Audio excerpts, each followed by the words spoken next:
I fucking love it. Dude, it's totally not the Baloney Show.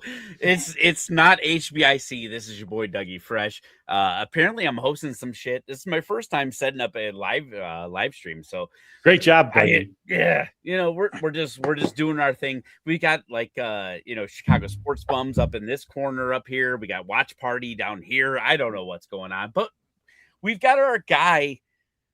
We got our guy Joey P and special guest Jose, Kick Flips and Threads. What's up, my dude? Just enjoying my Friday, making some merch, watching Fight Night. I don't know if you want to call that Fight Night. It was a massacre night. Dude, listen. So like I go into every single one of these fights thinking, all right, it's bullshit. It's staged. Right. And that's what we got for the first couple rounds. I think our boy was just throughout the script and just was just like, hey, you know what? Fuck yeah, that's what I'm. Yes, sweet sound of nectar right there. Yeah. I think our guy finally. I've been preaching this for a little bit. I've been waiting for a real boxer to just be tired of the Paul's bullshit and tired of the paycheck thing and just absolutely fucking obliterating them. And I think that's kind of, we got a little taste tonight. He could have totally worked him over, but I feel like tonight was like us boxers are taking boxing back. How do you boys feel about this? Jose, you go first. He's labeled a disruptor. And I think that's what you're doing right now, Dougie, being a disruptor, taking over, Baloney's intro, which is fantastic, by the way. Baloney Show intro. The Baloney Show. Do you actually think he threw out the script, or the boy's legs were cooked? Well, yeah, right. Yeah. He was MMA shooting inside of a boxing ring. So yeah, totally. But the reason why I was going back and forth with Joey P about this whole thing. We just got to texting. I was watching a phenomenal movie. So I jumped in like round 3. And the moment that I knew he was throwing out the script was when Paul gave him what is supposedly his telltale sign that I'm getting hurt, the tongue signal saying like, hey, like quit working me over. And that was the moment that I feel like he was like, I'm turning this on and I'm beating the brakes off you. You see, I thought that I heard garbage cans from as far as Houston, Texas banging, and that's when the call was made. Like, don't rip my jersey off. Yeah, no, you know what? I'll jump in now with a little bit of insight. Yeah. He tired his own legs. He tired his own legs just running around the first freaking 2-3 rounds. Right. And I'm in like 7 different group chats tonight, and I'm loving every minute of it. Yeah. Many of you that I love. Right. And I'm copying and pasting some of the same stuff in many of these chats about he's running so much. Yeah. Obviously his strategy was to try to tire out Joshua, right? The bigger, more menacing competitor, former world heavyweight champion. But it backfired because the dude tired himself out. Joshua's a beast. He's like, who are you trying to tire out? Right. Dude, I chased and collected more chickens than Rocky. What are you talking about? And I know that a lot of people were like kind of disappointed. You could hear the boos absolutely. In the audience. But I mean, do you think that was methodical? Tire him out, just let him run around and then, kind of go to work on him? I honestly felt like he probably should have knocked him out maybe in a third. Yeah, see, that's where I can't contest to that because I tuned in the third, so I didn't see everything that leaded to that. But I was like, I feel like I tuned in at the best time. You did because most people predicted the fight be over no longer than the 4th round. Okay. Like kind of like you saw and heard the fans boo a little bit because they were trying to basically, share their sentiment. Like, Joshua, what are you waiting on? Like, this couldn't go more than 2 rounds. You could destroy this kid. What are you doing here? So with Paul falling to his knees multiple times earlier on in the fight, also he was falling to his knees and trying to do takedowns on Joshua as if it were MMA and stuff. Right. And then it got to the point where the boos were just so coarse after the 4th round. That's when the referee stepped in and said, all right, you know what, both of you, I'm tired of this. This is not, quote, this is not what these people paid to see. And then that's when the whole trajectory of the fight changed. Joshua began to become a menace on him and start punishing him a little bit. The running stopped from the Paul side because he tired himself out, the dummy, running around for the first few rounds. And the rest was history. And it was just great to see all them punishing blows the last several rounds. Right. And that's what I will give credit to is like, I felt like they were all on the same page because the announcers were doing like a whole like joking thing. Like, oh, he thinks this is an MMA match. He keeps dropping to shoot, and everything like that. And then it was like they flipped their script and they were like, oh, he can't keep doing this. And credit to the ref as well, because the ref gave him so many like slips and that shot to the nuts that didn't happen. Like here we are, we're just giving the dude time to breathe. And I feel like maybe there was like a little piece in the little ear hole that was like, listen, we played the replays. There was no shot to the nuts. Like, this is Netflix's big money. Okay. Yeah. They have a standard to uphold, and credit to them. I will give you credit to them because every time I've ever watched any type of one of these big boxing matches or a football match lately, their stream sucks.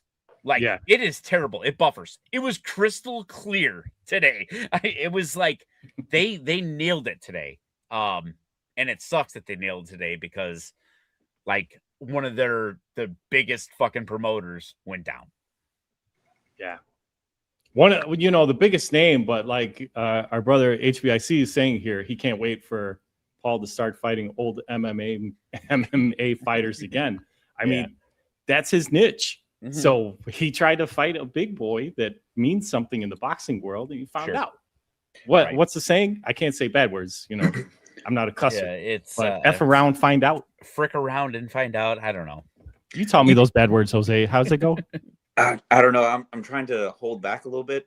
We're on a different channel here, and I don't know how that works over here. Jose said, "Fuck around and find out." Yeah, Jose, what does FTP mean? Fuck the Packers. Yeah, let's go. We can get into that in a little bit later, right? Yeah. But what the announcers were kind of saying, like, you know what, we should give Jake Paul credit. He is a disruptor. He's bringing new eyeballs to the sport. Like, I get all that. Yeah. But what type of eyeballs are you getting? Or is it, as long as you're getting eyeballs, this is good?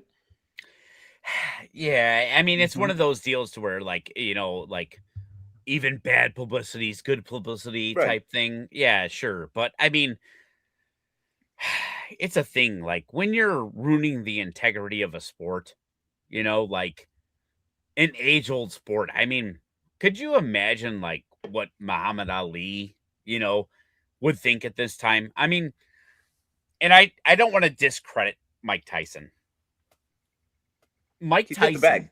He's 100%. He's just continually grabbing the bag, but inside, you gotta know that it's killing that dude. It's got to be killing that dude because that dude came out and he would just destroy guys for the love of the game.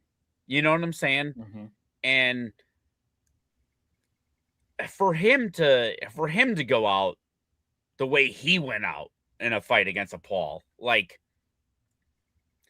You could tell he was holding back. Oh, absolutely. yeah. Because he was There's giving them the clips. signs. He Yeah. was giving them the signs, And, it's just one of those deals to where, like, it sucks because back in the day when we were all kids, they were like claiming, oh, boxing's fixed, boxing's this, boxing's that. But like dudes were like taking punches. But like now we're in an era to where like I'm looking at his brother outside the ring and I'm like, that dude's taking better bumps than his brother inside the ring. And this is a real Absolutely. sport, Yes. Yeah. Yes, he is. Yeah, they're not No. doing boxing any favors with the way the current sport is with a lot of these draws, and like you could just tell like the fix is in. Where, Yeah. like you said, in the past, at least you're getting your money's worth. People are actually fighting, and you can kind of pass it as like, no, it's not fixed. Look, like Yeah. they're going at it. Right. Yeah. Mm-mm. No, that was just the thing. And I was just like, man, I'm like, and me and Joe, you were talking about it in a text thread. Yeah, like you can see the moment that the match changed and that like I felt like it went a little bit off script was when you were watching Logan Paul on the outside. Because when Logan Paul had like a sense of urgency, like, and I'm not saying he was like selling the fight on the outside because it's not wrestling. Marketing was- genius. I mean, he was looking like, whoa, what the fuck? Like, That's like, not part of the script. yeah, right, exactly. Like, like, hey, like, come on, man. Like, he had like a stunned look on him, and dude, I mean, it was wild, man. So, I don't know, man. Just He seemed very scared. His brother looked very, very scared. I'm telling Sandy on the couch, she's like, that's his brother right outside. Why is he jumping up and down? He should be in the ring, actually, because he looks like he could beat that guy up compared to the brother that's in the ring. And it's probably true. Yeah, absolutely. Absolutely. I know. Yumper is telling me that I don't remember. Oh, no, I remember, dude. Actually, little fun fact. Not a fun fact or whatever, but my mom, I was scared as shit as a little kid because my mom was actually in Vegas the day that Tupac got shot. Oh shit. Oh, wow. Yeah. And she was staying at the Monte Carlo, and she actually bought me a t-shirt, and I need to find it because she bought me a t-shirt from the fight that happened the day that Tupac died. And she was literally, I don't want to say feet away, what she was in the vicinity. I just remember like, and it wasn't like we were so young at the time that like you couldn't, it wasn't a cell phone reach or anything like that. It was just like a nightly call. And I just remember like my grandma being like, yeah, some stuff went down in Vegas, like somebody got shot. And like, I'm like, and my grandma, God rest her soul, like some rapper, like I'm like, oh, okay, whatever. And I just remember like my mom saying that she was staying at the Monte Carlo, and I was like, oh yeah. I'm like, okay, cool. And for some oddly reason, we were watching like Fox News and they were shooting outside the Monte Carlo, and all of a sudden I was just like, I'm a little kid. I start getting flustered, and I'm just like, I start crying. Like, oh, and my things mom's like that. there. No, like I'm starting to like, I'm like, I don't know. My mom sings. Is she a rapper? Like like I'm putting two and two together. Like I'm like, Yeah. is my mom famous? Like, is she a rapper? Like it was a whole thing. It was a whole thing. But yeah, so that I went on a tangent there. So Yumper, yeah, I'm old school boxing. I do know some of the old school fights. I remember the Sega Genesis Real Deal Holyfield video game that my dad bought me for my birthday. So See, that's I was how old school I go. I was a Sega Genesis George Foreman. George Foreman? Yeah, like his fuck, was it George Foreman? Foreman had a game, I remember. It had No, it been. I know he had a grill. Did he have a And it game? came with a free grill. right. Yeah, Well, both. whatever And the that- boxing whatever the boxing game was, I just know you just had to block. Yes, there it is. Yeah, Yump's got it. It's the yeah. Oh, sorry. Yeah, it was dude. You're like all you had to do was block and then just punch once or punch twice, and then like you won every round. That was it. Like it was a total flawed game. It was terrible. But yeah. So I gotta ask you guys, what was the most defining boxing match that you remember besides the ear bite? Oh, fuck. What, I'll go first. You go first, or if you need time. No, I need a little bit of time. Okay, I'll jump in. Felix Trinidad, Oscar De La Hoya. Okay. Oh my God, that was when De La Hoya was in his prime and Trinidad was up and coming. I remember, shout out Huevo Manny, being at his family's house, and it was a packed crowd. That fight was all De La Hoya fans, and I'm the only freaking Puerto Rican fan. Felix Trinidad. That was just an amazing fight. It was a battle, and for those who remember, that was amazing. See, I always remember the Ward and Gotti fights. Oh yeah, they were just entertaining. You know. Oh yeah. Yeah. Yeah, those fights were something else. I gotta say, it wasn't that it was a good fight because it was a terrible fight, but it was just because I'm an old school wrestling fan. Like I just grew up with it. I mean, I was born into it. One of my favorite things was Floyd Mayweather coming out on Cinco de Mayo with the yes, he had on the charro, yeah, yes, with the shorts that said like Mexico loves Mayweather or some shit like that. Well, I mean, you know what he called himself, right? The Executioner. Right, the Executioner, yeah.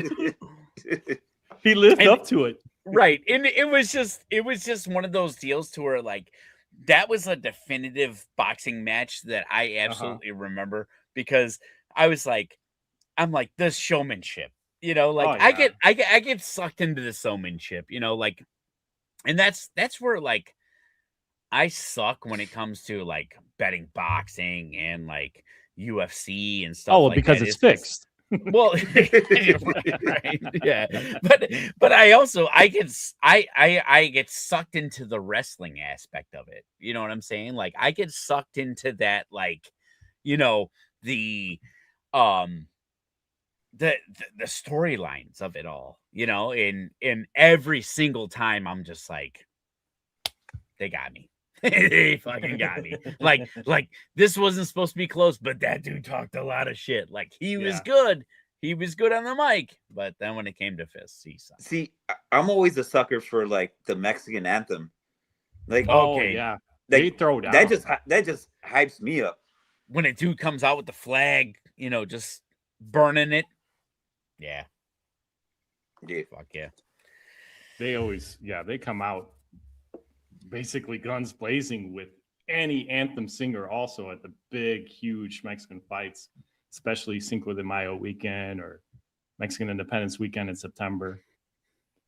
Yeah. No, yeah. I mean, that's been a big thing in Chicago though, too. Like those fight nights around like those specific days, like, you know, it's not it. I mean, Chicago-based fighting is hugely race-based, and like they know that, so they put those, you know, Mexican Independence Days and versus Andrew Galata. Well, they know what they're Polish doing contingency because they know, like they'll put a Mexican versus a Puerto Rican, and they know that they're gonna get the crowd riled up, you know. And I mean, that's what a good promoter does. I mean, you know, shout out to Don King. You know, I mean, best guy in the business. You know, that is where I feel like, in circling back to the whole topic of tonight, that's where I feel like boxing has lost its way, is when you have boxers themselves as promoters. That is what's fucking shit up, because you have a guy like Paul who, it's his brand, it's his promotion. He brings on the fight, he sponsors the fight. That's where you feel like the fighters are very, I don't want to, I don't want to fuck with boss. I don't want to, I don't want to mess up paycheck. I don't want to, and that's why, like, tonight I feel like was a little bit surprising, because I'm sure I can't wait to see, like, in the coming days, how the numbers come out, because there's a lot of times when you watch these Paul fights and the numbers come out, you'll see them and it's like, oh shit, he was going to get paid more to lose, and, the A and B purse fighters. Yeah. Absolutely. Absolutely. And so, like, I can't wait to see in the coming days how the breakdown's going to be when it comes to, like, price breakdown on this fight. Because I mean, I feel like my guy was just like, he gave him the signs that tongue.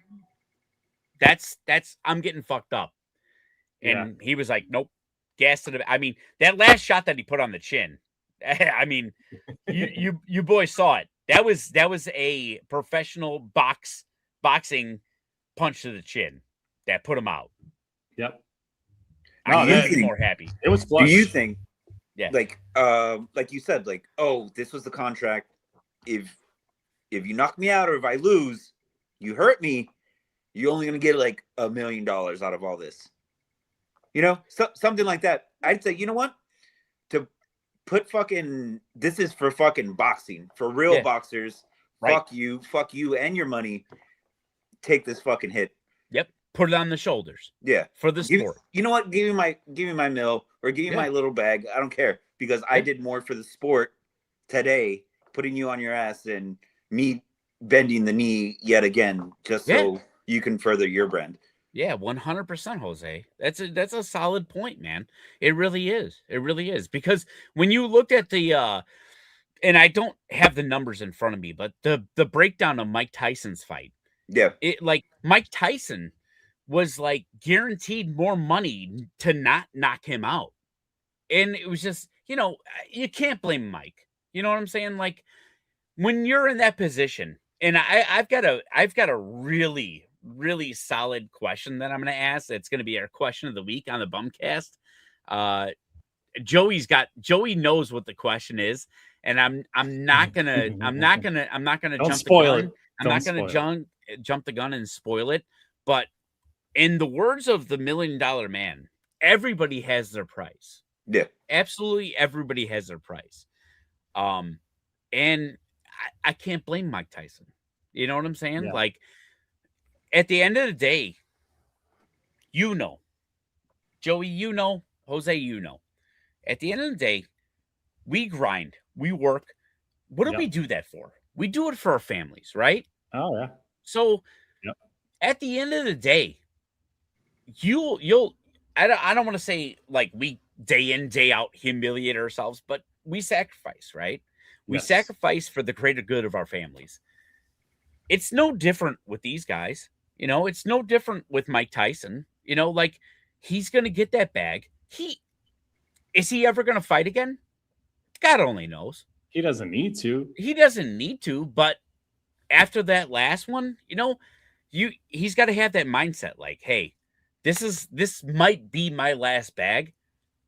I'm just going to follow boss's orders, and it sucks because what it meant to the sport to him at the beginning doesn't mean as much at the end.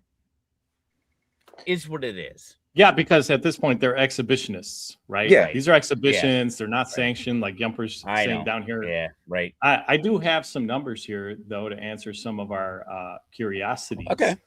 Shoot. According to USA Today, the purse is worth $184 million for this main event. Okay. Which meant that this is the interesting part. This Okay. was a 50-50 split Get out of between here. Paul and Joshua. Oh, to he's on make his ass. Come on. 92 million apiece. On his ass. 92 million apiece. I'll So you stick got out my nothing to tongue lose? 4 or 5 times. Dougie punch me in the face and we'll split 92 million. And it looked like he did get off a couple of hits on him though. Yeah. Like, but I mean, he is a current fighter. He's young. You know, Right. he's able to take these shots. And maybe he took it and he was like, huh, not bad. Not enough though. Yeah. I mean, maybe that was his play. You know, it was just like, Yeah. let me take a few from this dude just to, you know, show the real boxing world. You know, it's kind of one of those deals to where like I don't know, you go to the bar, you know, and you got that one friend that says he can drink, you know, and then you take him out there and you look at your buddies and you're like, wah, wah, and you fucking throw a couple back, and then you look at him and he's doing that whole taco in the bathroom throwing up thing. You know? And then you're like, that's what's up. Yeah. Yeah. No, but yeah, it's just it was just a very refreshing reset of boxing. It'll be really interesting to see. Here's one thing that look it up, Joey. Mhm. I would love to see how many more fights that they have scheduled with the Pauls on Netflix, because Okay. if this was the last fight of the contract, that would be very interesting, because that's my next question for you guys is where do you go from here? Because now he's fought a real one and he lost. So like, yeah, like and here's the whole thing. Like, it wasn't even like in my opinion, I could be wrong, wasn't even a close enough match to try and even build up the hype of, you know, a number 2 match. You know what I'm Right. saying? Like when you had those old school boxing matches, like where it was like bah bah, like they were gonna go on at each other, and then one guy beat him at the end, and it was like, you know, all of a sudden, next thing you know, you're like, oh, that's gonna be a great rematch. Like, Or it ends in a draw. yeah, right. Yeah. Or, you know, like some speculation, you know, like the moment that I knew that match turned was when they took a point away. When they took a point away, I was just like, I'm like, all right, you know, like there's only so many times that you can drop down like to your knees and everything. And then when the ref started counting those drop downs as like knockouts and not slips, and then all of a sudden the announcers started not selling them as slips, it was like everybody had the same earpiece, and it was just like, all right, this is getting ridiculous.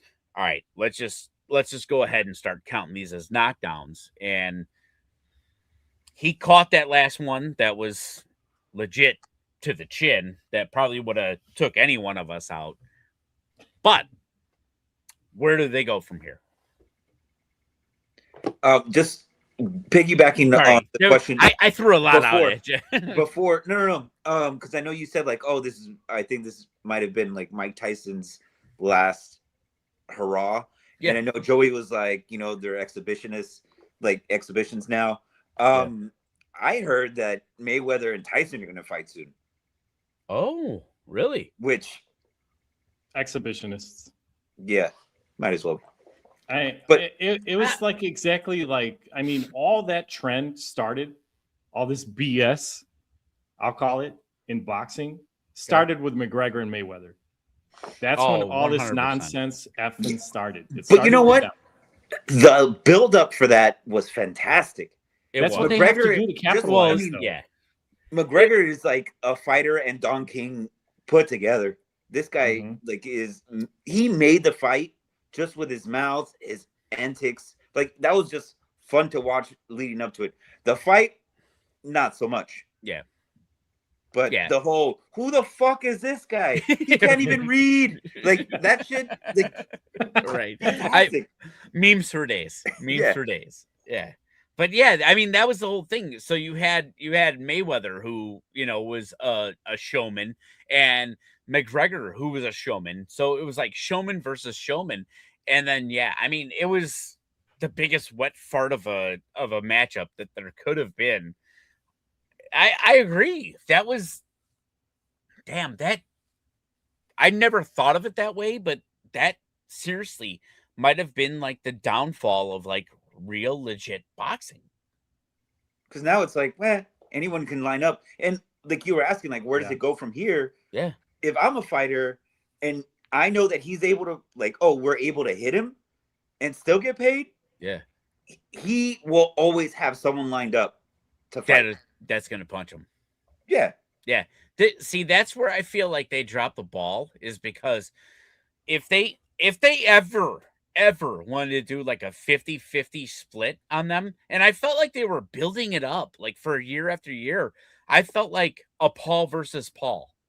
You know, like if you're ever going to have him lose, you have him lose to his brother. But I feel like WWE like screwed that whole thing. TKO screwed that whole storyline up for that whole promotion, because obviously they're not going to let him box, because they're not going to let, like their superstar go make money elsewhere, And so that was the whole thing. Like I thought it was going to be Paul versus Paul. And I felt like that was going to be like his first like real definitive loss, was when they build that up as that like the brother hatred, like, and that's where like a real like wrestling storyline could come out, like, oh, mom always loved you better than me, like type shit, like, you always like, get the better presents during Christmas morning, dude. And they show like a clip 1995 on like a old VHS, like, oh, he got the NHS, but you got the fucking, like, you got the ugly Furby, like, why did dad touch you and not me? That's why I started this podcast. Life's questions. Right. Yeah. Uncle took me in the closet. All the games were in the background. Sorry, Risk.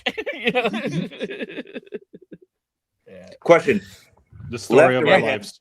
Left or right hand? Just pick one. Right. Left or right hand? I'm left. Yeah. I say right. Did I break you? No, because All right, I'll go right. Just a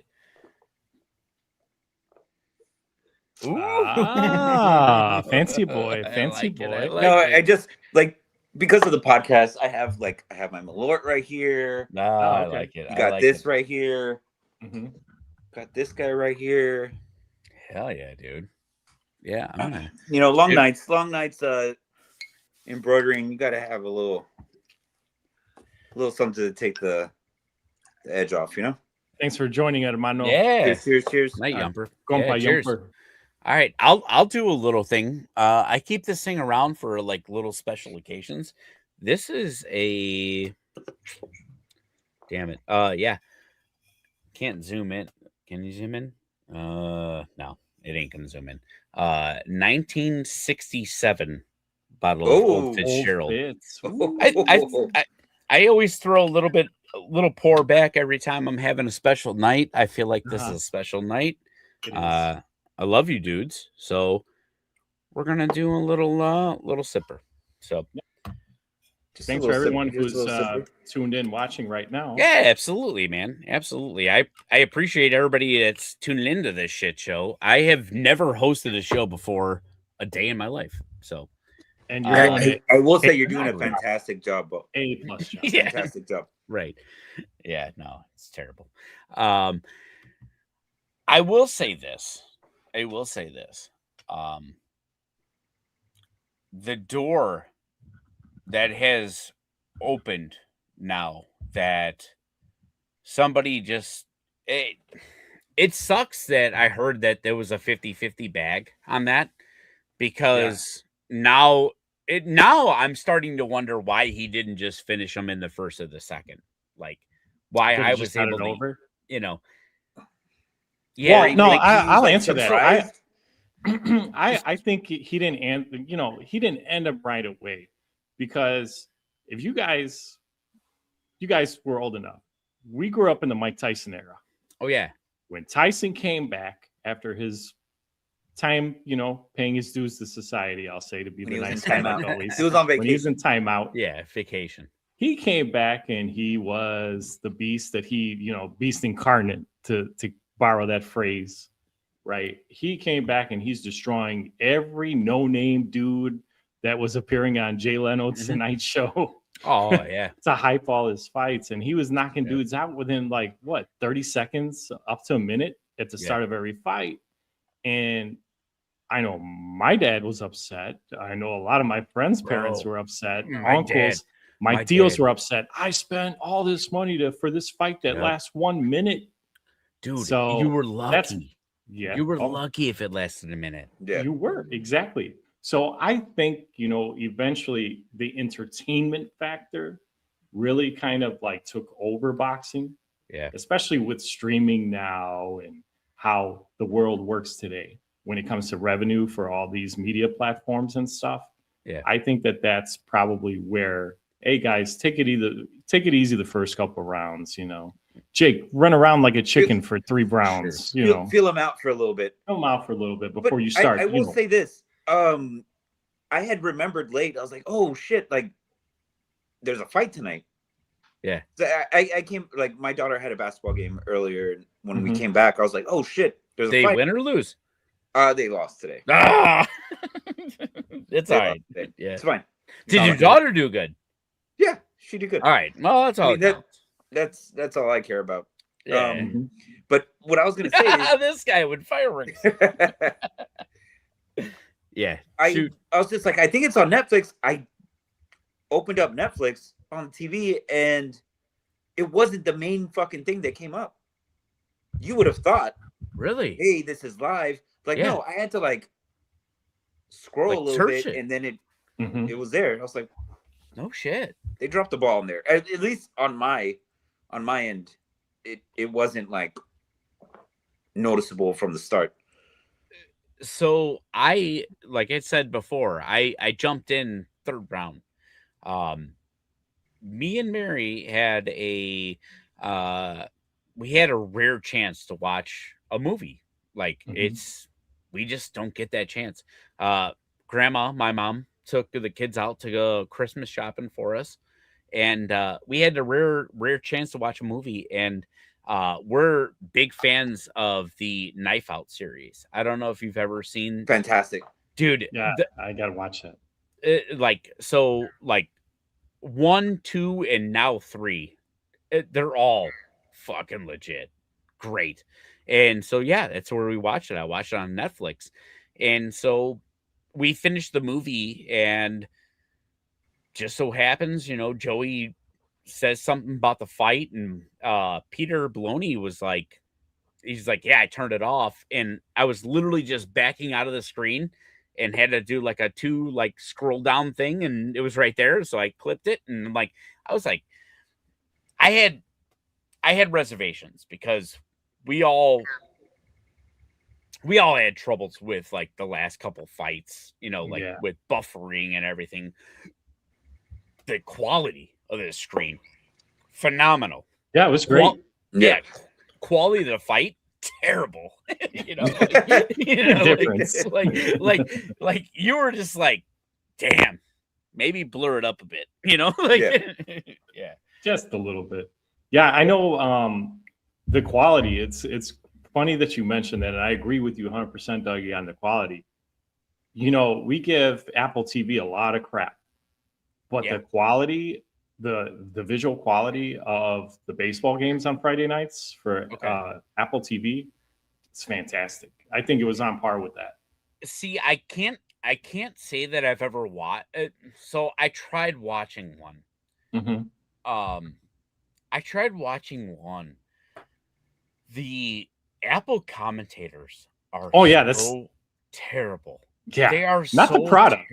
Right? No, like you just said about the fight. It looks nice, but the product that we're watching is.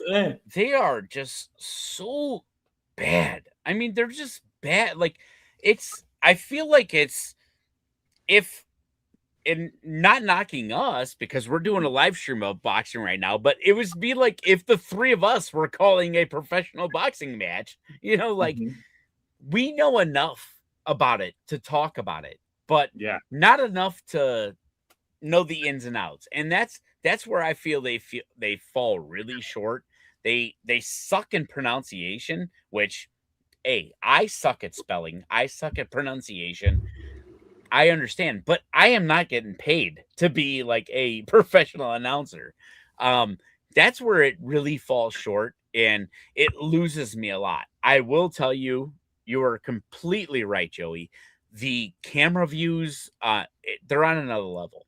It was Yeah. kind of like when we first started getting those NFL views of I forget what the cam is, but it's on the zip line. Oh yeah. Oh, Zip yeah. line. Like Yeah. when we started getting those views, like like as they're coming up to the line and they like zoom in, like once we started getting those views, it was a game changer. Like when we weren't getting everything from like 50-30, like side to side to side, and we started getting like the back views. Oh my god. I mean, it was just like game changing. I mean, it was like it's a whole new world. Copyright infringement, Dougie. Be careful. I did no. I only sung like yeah, dude. 2 Hey, seconds. if I could nail that and sing it, and we get copyright infringement, we're gonna make money elsewhere. Well, another great point that you're making there. Now we have drone footage. Okay, we got drone footage from baseball, anything outdoor, like Right. football, soccer, as it's called. You're What- getting those too, and it's wasn't funny. the- Like, The XFL doing that, like during, Yeah. like in game. Yep. mhm. Fantastic. Yeah, it looks cool, and not only that, it helps us, and it helps the review booths also make better calls. Right? We saw that Yes. in last night's NFL game, right? On Amazon, we saw that overhead shot, and that was the determining shot to find out if that was a backwards pass on that 2-point conversion. Was it, or what play was it? Right before Yeah. Seattle was able to make that play to win the game. That was a 2-point conversion, which they Yeah. considered a backwards pass. That was Mhm. yeah. And no other regular playing field or field of plane view that they had from all the angles, Right. ground level, could see it. But when they showed that one footage right directly overhead, that was the game changer. Absolutely. That was the wild part though, too. Like, and not to bring hockey into the game, but Mhm. the goal that was disallowed.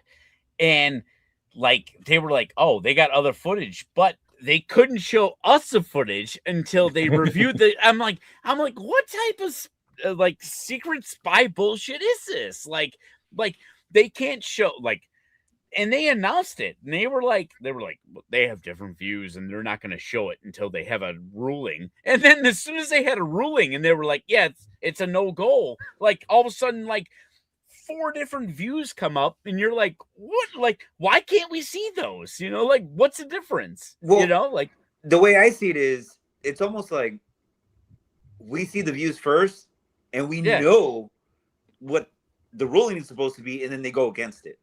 Then we know that it's fucked. Yep. So they're like, let us see it first.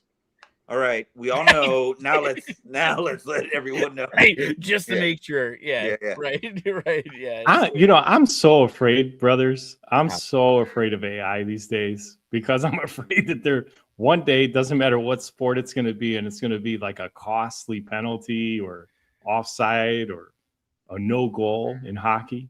Yeah. And someone in some booth in Toronto probably or New York is going to call in an AI video that's going to have all the players' images showing whatever result they want us to believe happened. Right. Yes. I mean, dude, that's a bam. Or go ahead. Or depending on where you're watching, you get the result that you would like. So everyone's always happy. Everyone's happy. It's some Truman Show type shit. Yeah.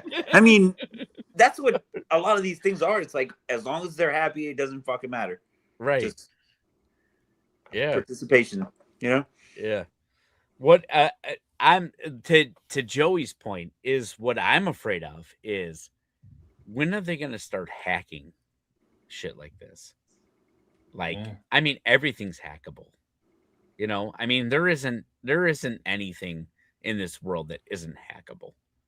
Some of these AI videos, like, you could tell some of them which is the fake Oh, one, right? absolutely. But the really good Yeah. ones, if it's like, oh, we saw you outside of this, blah, blah, blah, and there was a robbery and we saw you out there, and it's like, whoa, what the Right. fuck? And that's what I was gonna say. Speaking of the whole AI thing, those Netflix houses, I don't know if you've seen like that they're getting built around the fucking US. Like Okay. they're gonna open one up in Dallas, and it's like all immersive.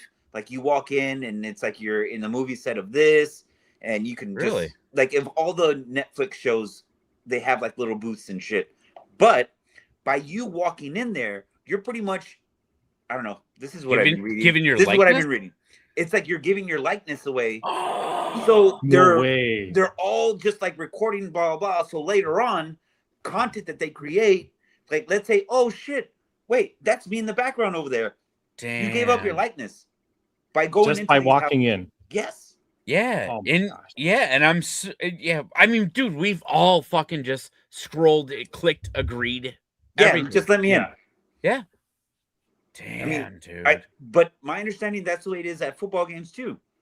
Fuck, dude. They, I did they have that, all like dude. all our faces already like Oh, it- you just we're blew on my the mind, we're on the man. grid. You just blew my mind because you guys all saw the fuck. You just blew my mind. Oh, The this is gonna change to a different conversation now. no, same conversation, man. The sumo and sushi thing I went to. Yeah. Mhm. You guys all saw that, right? Mhm. That was inside of Apple TV's thing. And we agreed. We agreed to yeah, we agreed to like all disclosures for fuck. So I can go on Apple TV's library and find you. Yeah, I guess so. At least the quality's going to be So beautiful. I found out afterwards. No, I found out afterwards that that's where they film like 70% of like Apple TV's like all of their stuff was in that building. Yeah. And so Oh, yeah, okay. so So it's their studio then. it's their studio. Yeah. So when we went in there, yeah, we had to sign a disclosure or whatever. And I thought it was just fuck. I didn't read it. And you just signed. Yeah, absolutely, dude. I'm just You might trying be to enjoy property my of time, Apple you know? TV right now, bro. I might be, dude. Yeah. And that's where a lot of like these Fuck, dude. places get upset. It's like, or like actors are getting upset. It's like, no, you can't use my likeness for Oh, other yeah. things. Yeah, for sure. But Exactly. The it's like, musicians well- right now with the music too. Yeah. I mean, Oh, some of yeah. the music that's coming out, not to go, oh, Joe Rogan, like, have you heard the 50 Cent fucking song, like, in like jazz Yeah. form? But it's fucking fantastic. Right, yeah. Yeah, they fuck. That Yeah, they that's do. who I kind of feel bad for is Mhm. the celebrities in this whole thing, because those people, I mean, we've all seen it, you know, like especially Joe Rogan. Joe Rogan's like, have you seen this clip? This clip changed my life. And then everybody uses like AI to like put their commercial into it, Yeah. you know, and so Yeah. it's like, you're like, Or they damn, just use celebrity voices for shit that they would never sell or promote. Yeah. Yeah. right, it's like, what are you gonna do? exactly. Right, like John Cena and those shitty ass cars that he's promoting. Or Ric Oh, Flair I- for Car I think Shield he- insurance. dude, those Blackhawks commercials, dude. Yeah. Ric All of 'em. Flair is just, Yeah, he's but just you like, could tell it's Car John Cena. Shield, woo! Like you can Oh, tell yeah, it's John no. Cena, and I'm like, man. Oh yeah, he's- no, In, No, in my he's- head, I'm like, dang, he's getting the bag. Yeah. yeah, he's 100% Everywhere. getting paid for that. I was just fucking around. Yeah. No, yeah, dude, I don't know, man. It's AI is the thing, man. It's it's crazy. It's crazy, dude. I mean, here's the people that I feel bad for is I feel bad for like my dad. You know, like my dad. Joey, you'll see him tomorrow at the watch party. Like Mhm. I mean, clickbait is for the 50s and 60-year-olds, you know, like they bait into this so much, like Mhm. in the AI too. It's just like, dude, they see something and like my dad sent me a fucking video and he was like, he goes, "Did you see this guy break the ledge of the infinity pool and they fell down?" And they're like, dude, I'm like, It's not real, dude. I'm like, bro, I'm like, first thing you got to do when you watch those videos, count their fingers. You know, 'cause, you know, like most of the time, those They have like a motherfuckers got, third eyeball over here. right, You know, he's got enough. right, Like, dude. holy Yeah. shit, it's an alien. I found an alien. I'm like, come on, Pops, man. I'm like, you're better than this, dude. You know, like That or the phone calls that are like, this message is for Jose Martinez. Yeah. We have legal documents that have to fucking be delivered to you. Press 1. Fuck you. Get out of here. oh, bro. Yeah, Yeah. a lot of people fall for it, man. And a Oh, lot of people dude. are like, oh, I need you to go to the gas station and buy Bitcoin and send it to me. Yeah. Yeah. And No, they buy it. Yeah, so I work where I work. I will tell you, one of our intelligence. I'm trying to work around this phrase to not dox myself. Fuck, One of I our think I just doxed myself. yeah, right. One of our intelligence peoples. I trust the 122 people watching. Yeah, they told me about a lady that was on her 9th MacBook. She was buying her 9th MacBook and shipping it out to somebody because that's how she would pay off her back taxes. And the reason why they found out that she was getting scammed was because she was going to the Apple store and they only had 2 MacBooks left available in this season for, because they're like the most upgraded everything else. And she needed 4 more. And they were like, well, why are you buying 4? Do you have a company? We have company, like discounts, programs, stuff like that. And she goes, no, I'm trying to pay off my taxes. And alerted local officials. And come to find out, she's out a shitload of money, which it just sucks. Like this time is just not built for old people. It really isn't. I don't know. That's why we have to take care of each other. Yeah. I mean, we went on a real tangent. We should get back to Paul getting knocked the fuck out. Yeah, let's get back to some anyway. positive. Something positive. Who's he supposed to? He was supposed to fight Tank, right? Yeah. Yep. So he had an interview and he was just like, "Oh, he didn't want to fight me because they wanted a certain outcome." But like he was hinting to, right? They're not going to let me hit him. Yeah, which is why it didn't work out. And then this fight happens. I would have liked to see the Tank whoop his ass. Oh, absolutely. He's smaller, Right. Yeah. This was like, David, almost David Goliath type shit. Yeah. I mean, it'd be like if I picked a fight with Joey. Like he's much taller than me. Yeah, I agree. It was just you could try. You could try. Damn. Shit. I mean, we could be the undercard tomorrow. I was gonna say, hey, if you want to sell some more tickets for tomorrow, we got to entertain our people, baby. you get a show before the game. Yeah, we're gonna split two $9 cocktails. There you go, dude. Hey, here's the whole thing.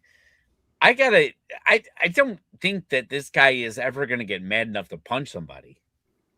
I don't think it's ever gonna happen. Look, there's always a limit. Yeah, there's always a limit. I haven't found it yet. No, not yet. Inner peace keeps me together. But anyways, I did listen to a little bit of the post-fight in-ring interview where they went to AJ first, Anthony Joshua, right? And he called out the Gypsy King. Oh. He wants to fight him again. So we shall see if he, wants to come out of, his castle and fight Anthony Joshua. So that would be a obviously something else, another big payday, Yeah. another pay-per-view that you Sure. know, two big names in the heavyweight boxing world Yeah. that they would want to see again. So it's just heavyweight boxing has been so dried up, you Yeah. know, the last 2 decades probably, I would say. Easy. So you've only got, you know, 2, 3, 4 names, you know, that are real huge boxing names for in the heavyweight division. If we can become, you know, the next trainers, I'm talking to both of you, we have to begin scouting. Okay. Jose, you begin scouting in Texas. I don't know. There's big guys. There's I know. big guys here.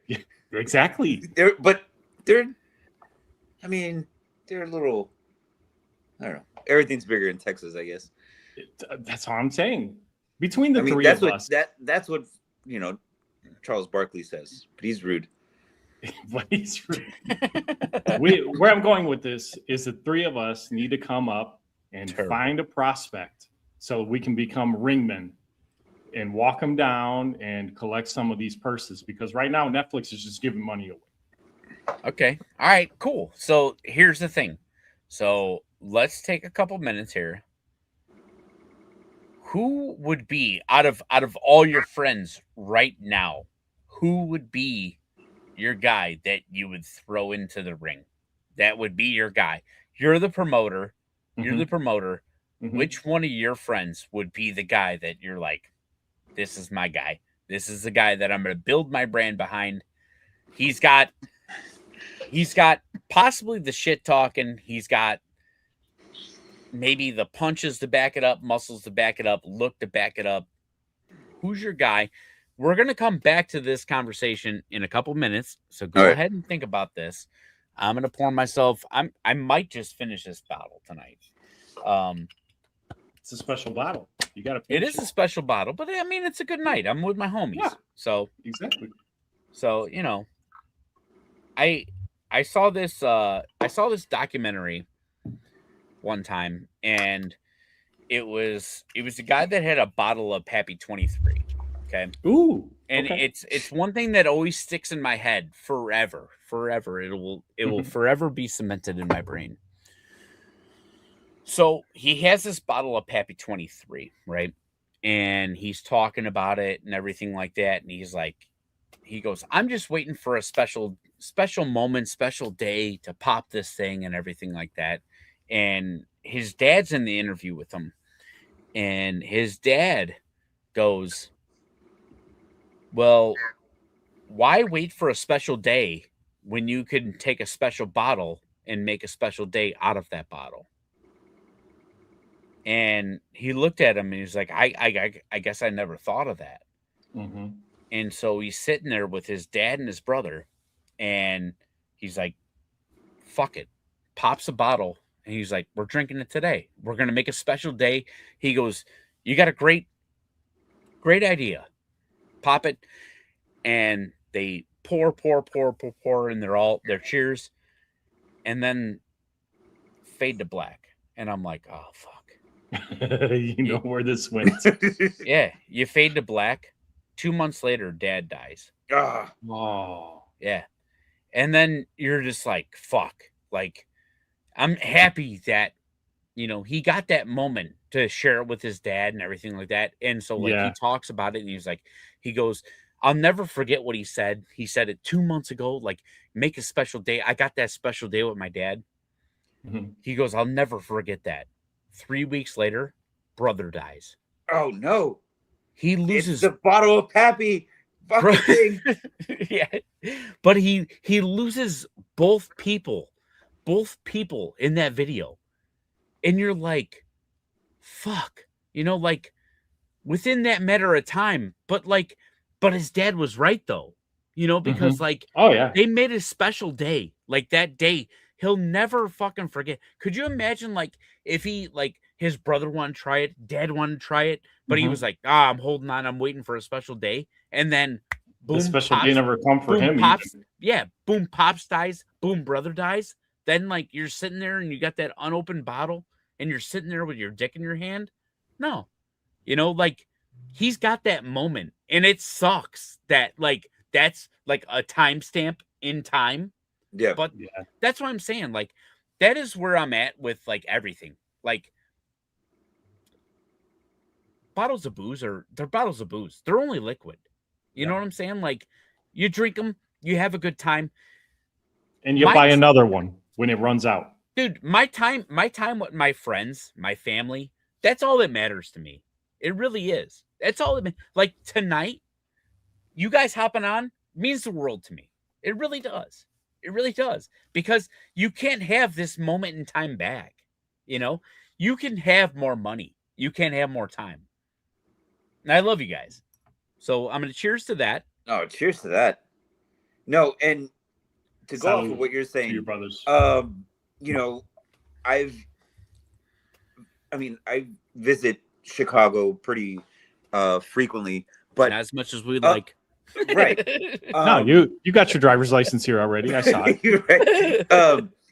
But you know, the times more recently, like I've been able to, you know, visit some of y'all's houses. Most recently, Mr. Joey P, you know, has a fantastic little collection. Yeah. You know, and man, we were trying probably like 20 types of tequila that night.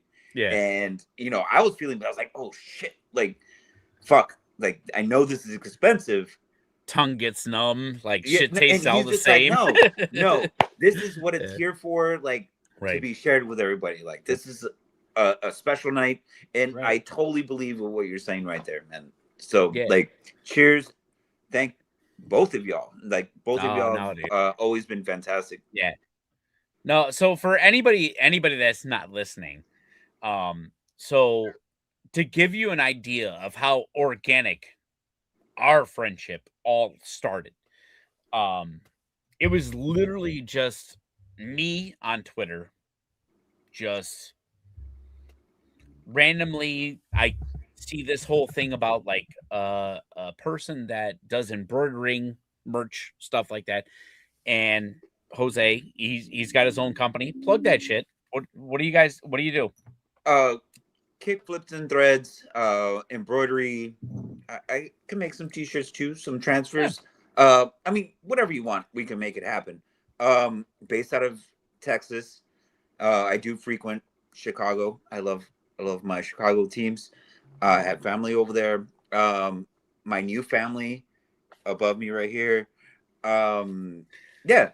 I mean, you can find me on Twitter. I mean, the way I found you, you were on a cruise, and I was following your like cruise like diary, his escapades, and I was fully committed. Like I was trying to see how many more beers you drank the following day. Why didn't they follow up with Modelo's? Oh, it's because you ran out. So you went into Miller Lights. He was like, no.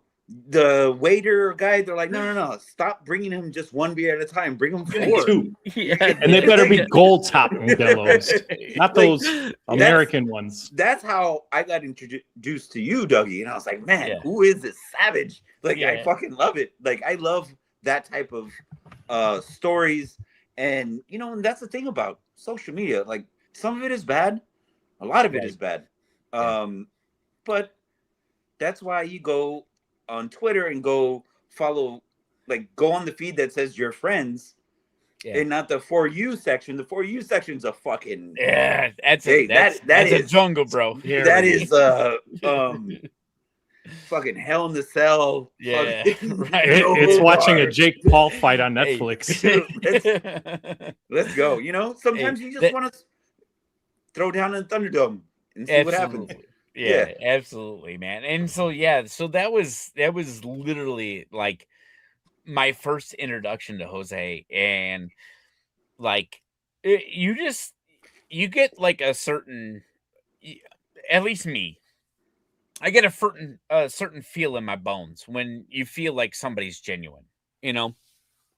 And so Jose was like, "Oh yeah, dude, I'm coming to Chicago, yada yada yada yada." And it took us a while to meet too.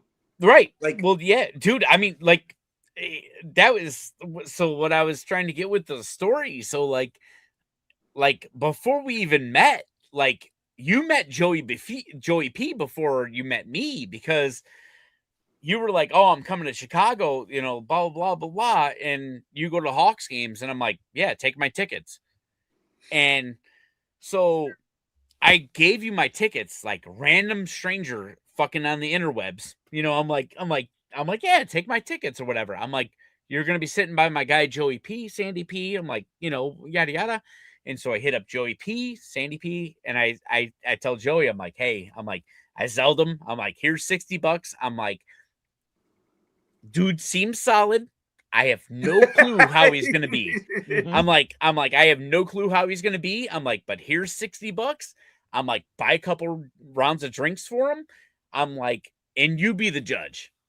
And so I go on my cruise, and all of a sudden, I like a couple days later, because you got cell phone service for shit on cruises.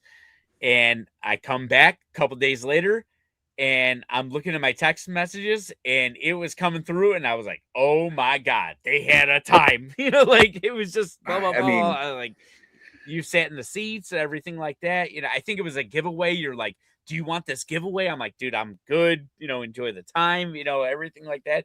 I'm like, Joey sending me, he was like, he's solid, he's better than solid. Like, I'm getting updates. I'm like, I feel like Joey's on a date over here. He was like, you know, like A blind date. hey, I felt like I was on a date. I was like, oh shit, I'm getting shots right now. The game hasn't even started. The game hadn't even started, and I already had like 3 shots, 4 IPAs. I was fucking ready. Yeah, right. Sandy So, was trying to make a good first impression. Sandy no, was doing her it thing. was the way to go. But I mean, but credit to Joey and Sandy. Like when you tell them, like, hey, this person is part of me, like they don't even bat an eye. They're like familia right out of the gates. Yeah. You know, so that was Familia. the wild part of this whole relationship between the trio of us was, Jose, I didn't even get a chance to meet you in person until we went to Indy. Right. Like, I mean, almost literally like a solid year after you went to Chicago. Like, I mean, like just wild stuff. I mean, like, but I mean, obviously we get to Indy and it was just like, I mean, it was, you know, brother meets brother, you know, like, Right. you know, like you want to build some buck beds, do karate in the fucking garage type shit, you know, like That we was didn't miss a amazing beat. too. That was amazing because, well, first of all, let me just interject. Yeah. When Dougie sent me the Zelle with the $60 and was trying to tell me, you know, hey, he seems like a genuine dude and all this other stuff to preface me for our first blind date, Jose. I'm like, I hit Dougie back in the text. I'm like, bro, enjoy your cruise. Yeah. I'm born and raised and still live on the south side of Chicago. I'm good. I can handle myself. If he's a creep or if he's gonna try to kill me, I can hold my own. Right. Thank God. He's like, Thank I'm almost God. 6'5". I can take care of myself. Yeah, right. Thank God that didn't happen. And it still don't have to happen. So Yeah. that's what I'm still most proud of. No, But, but Joey and Sandy P, I mean, it was fantastic. The whole night, that night, you know, my wife, Steph, like, loves Sandy P, loves everybody. Like, we had such a great time. I attempted to walk for, I don't even know how many blocks that night. It was 30 Three bars I after the saw game. the videos. Yeah. Non-existent. I showed up to the White Sox game the following day late, hungover as fuck. It was fantastic. I mean, how else are you supposed to show up to the White Sox game, right? Absolutely, man. Absolutely. That's the way you got to roll, man. That's You the got way a you got to pregame roll. for bad baseball. Yeah, it was great. I mean, a couple margaritas there. I was back to life. Oh, and also at the time, Steph knew that I wasn't like feeling it, but she was like, I'll go get the beer, whatever. She comes back with a nice cold Miller Lite. Yeah. And a fucking cup of like corn in a cup that they had there. Oh yeah, elotes. Elote. Yeah, I was like, Yeah. Oh, dude. yes, it brought me back It's to a life. I game was like, changer, all right, bro. we're ready to roll. Yeah. Let's There's cook. there's two things at Comiskey that like are just bangers. It's the elotes and it's the mini Minosa, The Cubans. the Cubans, sandwich. the Cuban sandwich, dude. I'm telling you, I don't know if you've ever had a good Cuban, Jose. No. A good Cuban sandwich. Talking about a dude. cigar, right, Dougie? Oh, dude, I would know. Well, I can hook you up with a good Cuban too, but no, I'm talking about the fat guy side of me right now. Oh, you heard of those obligatory burps? Yeah. I've had a ton of Cuban sandwiches in my life. I've been to Miami countless times. 3 best Cubans that I've ever had. There's a spot in Miami. That What's his name? Yeah. I want all the deets. You better give me all the deets. Can't tell you his name. It's buried in the back. One of the best Cubans I ever had. It's one of those places that you're like, I'm gonna have great food or food poisoning. There's Okay. no in between. You know, you guys know the joints. You know, like Oh, yeah. you look at it and you're like, this is dungy as fuck. Like, I'm either gonna have the best sandwich of my life or I'm gonna have the worst 3 days of my life. Before you Want the go, greasy spoon. before you go further with that, I Yep. just want to know: do you pay attention to the grades? Of all that are posted out front. Yeah. The only time I do that is in New York because Okay. those are they're legit in New York. I found that out the hard way.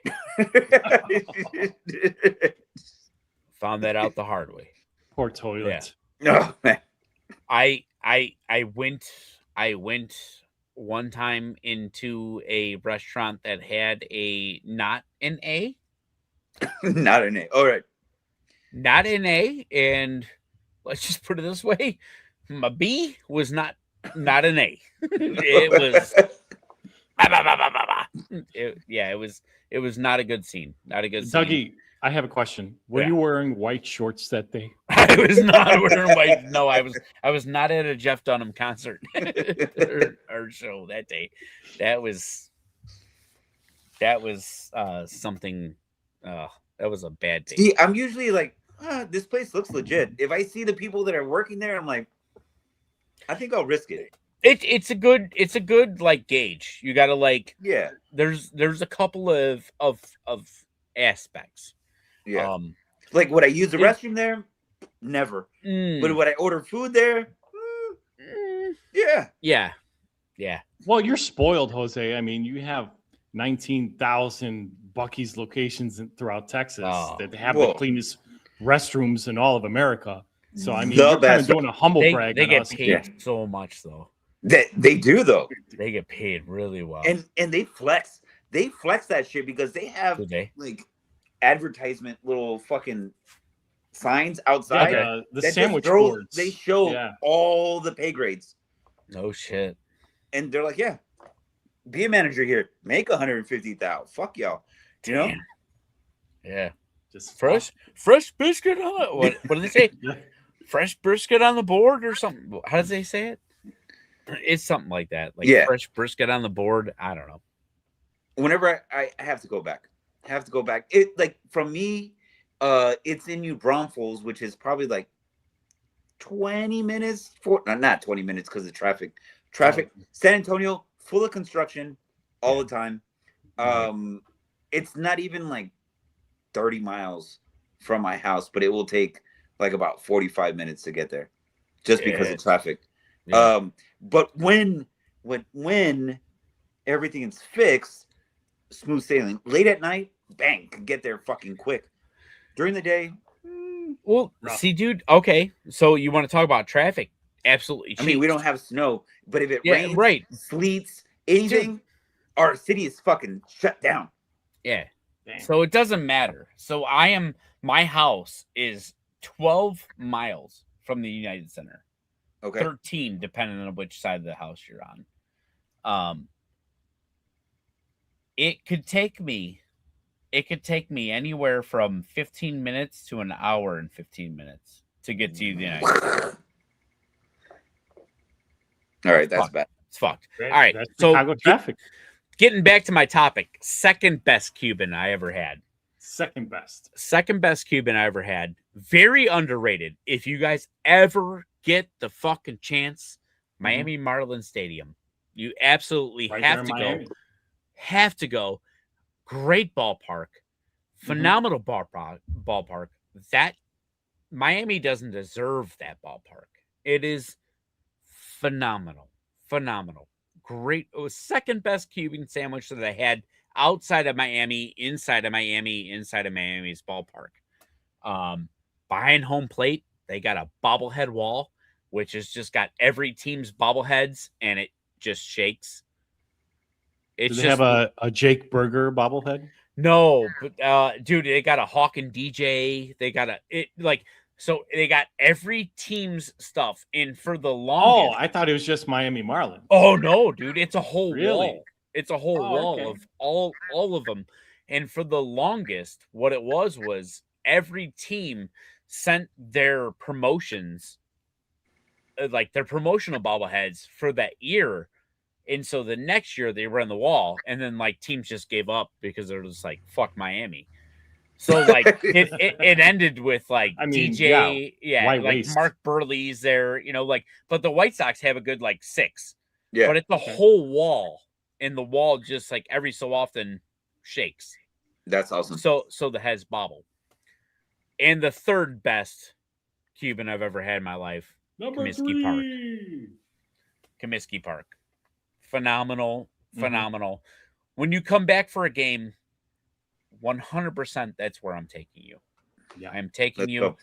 You're going to have a Cuban sandwich. It's delicious. Life-saving.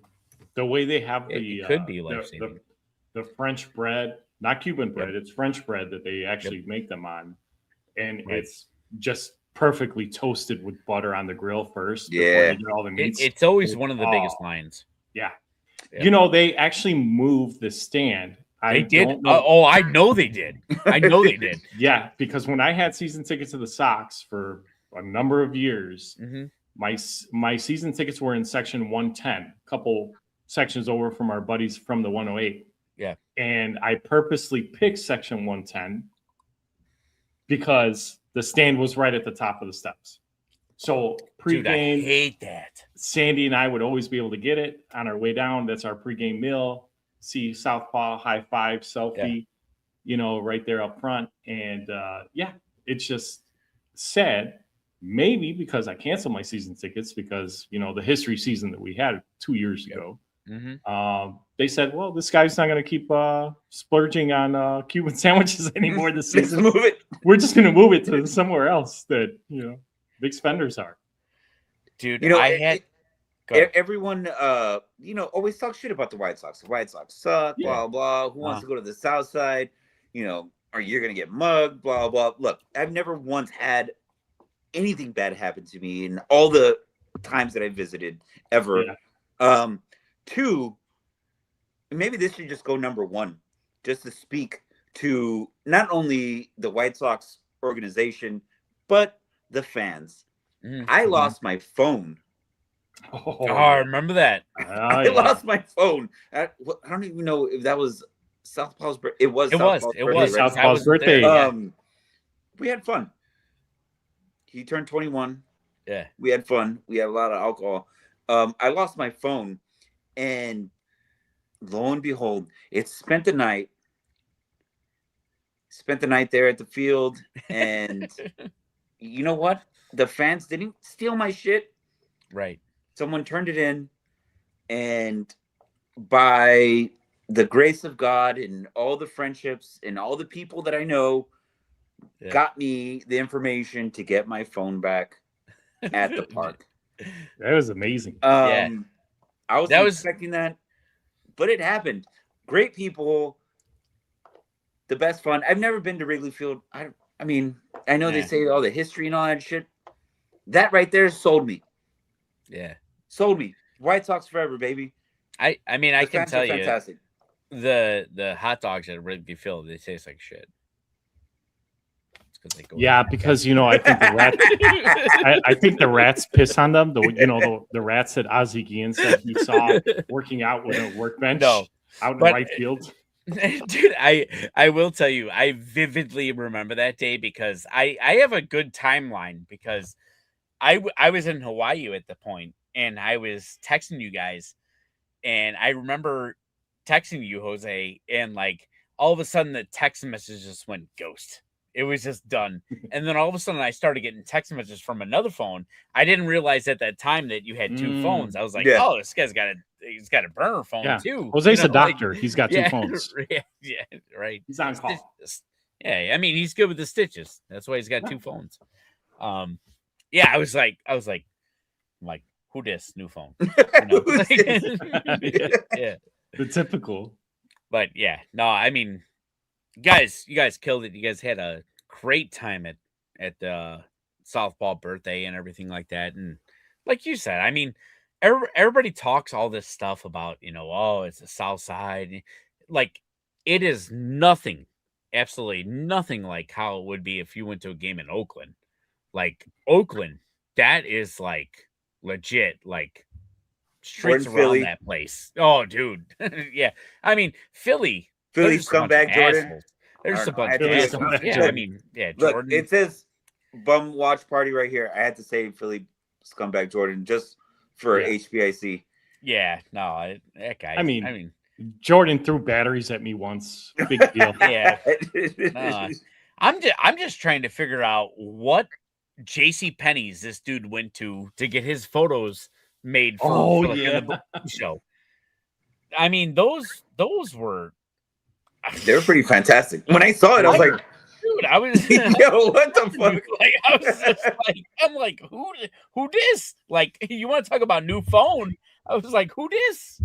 Yeah. Yeah. I was like, we have a group chat with like the fantasy football and stuff. Yeah. But we have like a podcast chat as Yeah, well. what's your and I was podcast? like, hey, Dude, I was throw like, it out yo, there. We got Plug. 143 people watching. Wait, Plug. There it fuck, stupid Boneheads and Brewskis podcast. Boneheads and Um, Brewskis. But I was like, hey, what the fuck? Like Peter did you a solid. Like he was digging through. I don't know how far back on Instagram did you go to find those pictures? No, dude, Peter, I'm gonna tell you right now. I'm gonna bust my hermano right now. All right. My hermano Pedro, he will go like through the depths of the black web to find any photo that he wants of you. He'll go through my Facebook. He'll go through my mama's Facebook. If my grandma, God rest her soul, all of them, all four, even my great grandma, if they had Facebook back then, he would find my photos when I'm in my daddy's sack, probably. Man, Yeah. I don't know. I think he might have went to like Jordan's MySpace. grab Dude, those it had to photos, been, had to been, man. Who's in his top 10? Yeah. That's what I want to know. Hey, Yeah, hey, he was dapper in that photo. Hey, Okay, he was. and He who looked who, fantastic. who knew that he can sing too? Yeah. Dude, Oh my gosh. but honest to God, man, I'm glad you brought that up. What a time to live in. What a time to Mhm. live in. I mean, you want to talk about like a friendship like breaker when you start moving rankings. Oh, Oh, Oh man. When you move somebody into your one spot, second spot, or let's put it this way, man, you get serious with a girl and that thing goes in the one spot. Oh shit, dude. I'm telling you, like I was in the era when Mary was always me and Mary, we've been together forever. So me and Mary started dating in 2001 to give you a little reference. That was like a huge thing, man. I mean, like if you were like fighting with your girlfriend or oh shit. everything, like dude, like moving them out of one spot to the two spot. Yeah, I mean, that was like a ballsy. message, If you're man. fighting with them and you move them out, Dude. I just want to know what was your song? But you know what? Shout out to Oh, Tom. Shout out dude. to Tom, everyone's friend Tom, because yeah. he taught us how to code and like do all this cool shit to our webpage. Now, I mean, I don't even have Facebook, Yeah. but I've got a Bring Facebook. MySpace I back. just don't do anything with it, Like I've just got a bunch of pictures with it. But my phone, I'm gonna get to you, Joey. I'm gonna get to you. But my song My song on MySpace was MIA Paper Planes. That was my jam, bro. Solid. That was my jam. All right, Joey, spit. I'll Confession. finish this thing. Uh-oh. Confession. Yeah. I never, ever had a MySpace. What? I never had a MySpace. You know why? Damn. When did Justin it come out again? Timberlake's hate you. When did that come out again? You said That's a- 2001 was, you That's know. a good question, man. Yeah. So Fuck. think about it, right? I met Sandy, Yeah. blind like date Jose. Jose, blind. 2003? No, another blind date, Jose. Don't get jealous. I met her at a blind date. My St. Lawrence Vikings homecoming, represent STL. September 1999. So MySpace started in August 1st, 2003. it didn't exist for me yet. Well, So I'm neither blessed. did love at that point. Dang. Man, look at the flex. Look at the flex. And I Right. hope Sandy P is watching. I don't know if she like Nah, works she's tomorrow. or not. whatever. She's at work. Yeah. But Yeah, she getting Rewatch up for work this. probably. he's Oh, saying bro. Gentlemen, you've this is a been my number monumental one moment. since day one. Since Been So- my number day one since day one. I don't know. They say romance is dead, ladies. I don't know. Look at Joey P right now. Look at Joey P. yeah. Damn, bro. 1976. Just cashed it. Cheers. That is fantastic. Love you guys. Love you too, Doug. Jose, our watchers tonight. Thank you all for jumping on and watching us. Oh, yeah. What are we absolutely, talking man. about again? We were talking about Jake Paul getting knocked the F out, right? Yeah. But we just transitioned, as we always do. You know, we're course. just having a good time vibing. Yeah. We're just having a good time vibing. You know what I can't wait for? I can't wait for the next happy hour that we're gonna do. We're gonna do a Yeah. happy hour day after Mhm. Christmas. It's gonna be a good time. Yeah. I'm challenging Taco to a Mick riboff. Oh man, It's he's gonna be cooked. so fun. I He's can't cooked. wait. You know what? I just like my whole thing is like I feel like it's a bit because like I've seen him go against you in the 999 challenge and like I feel like he's just not built for this shit. He's not. He wants to be, and I commend him for that. He But- tries. He's not like, and he goes in like, I have a plan and blah blah blah. But then as Right. soon Hey, as everybody has a plan until they get punched in the face. Shout out Mike Tyson. no, but it's like Yeah. the second inning, Boxing and he's reference. already like, man, these hot dogs are like really boring. Let me put some jalapenos on. I'm like, go ahead, son. do Go ahead. whatever But you the want. last time- Right. The last time that we did the 99 challenge, Yeah. he was just like, I'm gonna supply beers. I was like, all right. Because the first Yeah. time he did it, and then I supplied the dogs, and he was Right. like, oh, my dogs are too salty. Fine. But he so we flipped. I was like, Organic, bro. Organic. You supply the dogs, I'll get the beer. And I did Lone Star Reds. He was like, oh, you dick. You know, I can't have that many carbs because of my muscles. and it's like if I plotted against him, you know? Oh, Right. The third time, My he's nemesis. like, the third My time he's carbs. like, all right, my we agreed, carbs. we agreed on the dogs. And Yeah. he's like, oh, I had this party and I'm just going to have, I'll just bring all the beers. It's a mixture of shit. We'll do a Right. wheel. And I was like, Yeah. man, that's fun. Let's It was do a good, yeah. That was actually like it was innovative. I like that. Yeah. And this motherfucker, like, seltzers were too much for him. Yeah. Oh, So- so seltzer is a huge mistake on his part. All the carbonation Yeah. filled Yeah. the stomach. Yeah. It's over So with after so that. that's what I gotta ask you. So like when you guys do it, obviously you guys are doing inning by inning, so you Right. can't advance until inning happens, right? See, that's the way we typically do it. Okay. But Mhm. also, why am I going to get ahead? Because I know this guy can't last. He can't right. last like Yeah, 6, right. 7 So rounds. You're just punishing He yourself. almost surprised me this last time, but his yapping Talks too got the much. best of him because he was talking shit to me and didn't realize because it's a seltzer and it's clear that he still had drink left. So I was already opening up my new beer and I'm like, Classic Taco. yo, Right. what's going on? He's like, oh, no, wait. Let me just no. Oh, No. yeah. We follow rules here, and you're a bitch. Is Taco?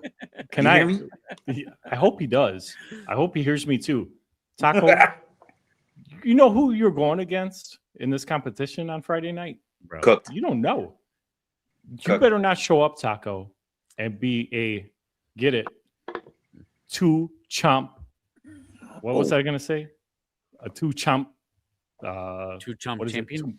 No, a two pump chump or a two chomp chump. That's what I Yeah. was gonna call him. Fake muscles. Yeah, I'm Dougie, edit that out. no, I honestly, God, I'm just waiting to see like what's gonna be the excuse. It's gonna be something. No, it's gonna be Okay. like, oh, this one had too much onions in it, or some fucking nonsense. So we set this up. We set this up for the perfect stream, and I cannot wait for it to be the perfect stream because it's gonna be the happy hour. Where the Bears obviously are winning tomorrow against the Packers. I mean, Obviously. concessions. That's You obvious. know, we're winning tomorrow against the Packers. And so then that sets us up for our next matchup against the 49ers, which old man Luna, hopefully he can make the stream if it's not past his bedtime. Yeah, we'll have him tune in. It's going to be some shit talking there and everything like that. I don't want to Can't find it. I'm going to say this out of the utmost respect. And I don't want to come off as braggadocious. No. Respect your elders, Dougie. Respect No, your no, elders. I'm not. No, I'm not getting the cart before the horse. But I will say I have a sizable lead against Jose right now, Yes. Fuck. and I'm not getting braggadocious, but You gonna whoop that ass? But there is a slight chance Let with me the see. predictions right now. Fuck. No, listen, with the predictions right now, that it could be me versus Taco in the championship. So the McRiboff could be the appetizer before the final. So it could be us talking to Luna shit about Bears 49ers and me dominating Taco for the championship. Oh The man. Boneheads Brewskis. Dougie's gonna run the table. Real quick. Yeah. I have an early bum of the week. I thought you were gonna say Christmas present. No. Yeah. Fuck you, Puka Nakua. They should have suspended you for the game. No, let's suspend him after the game.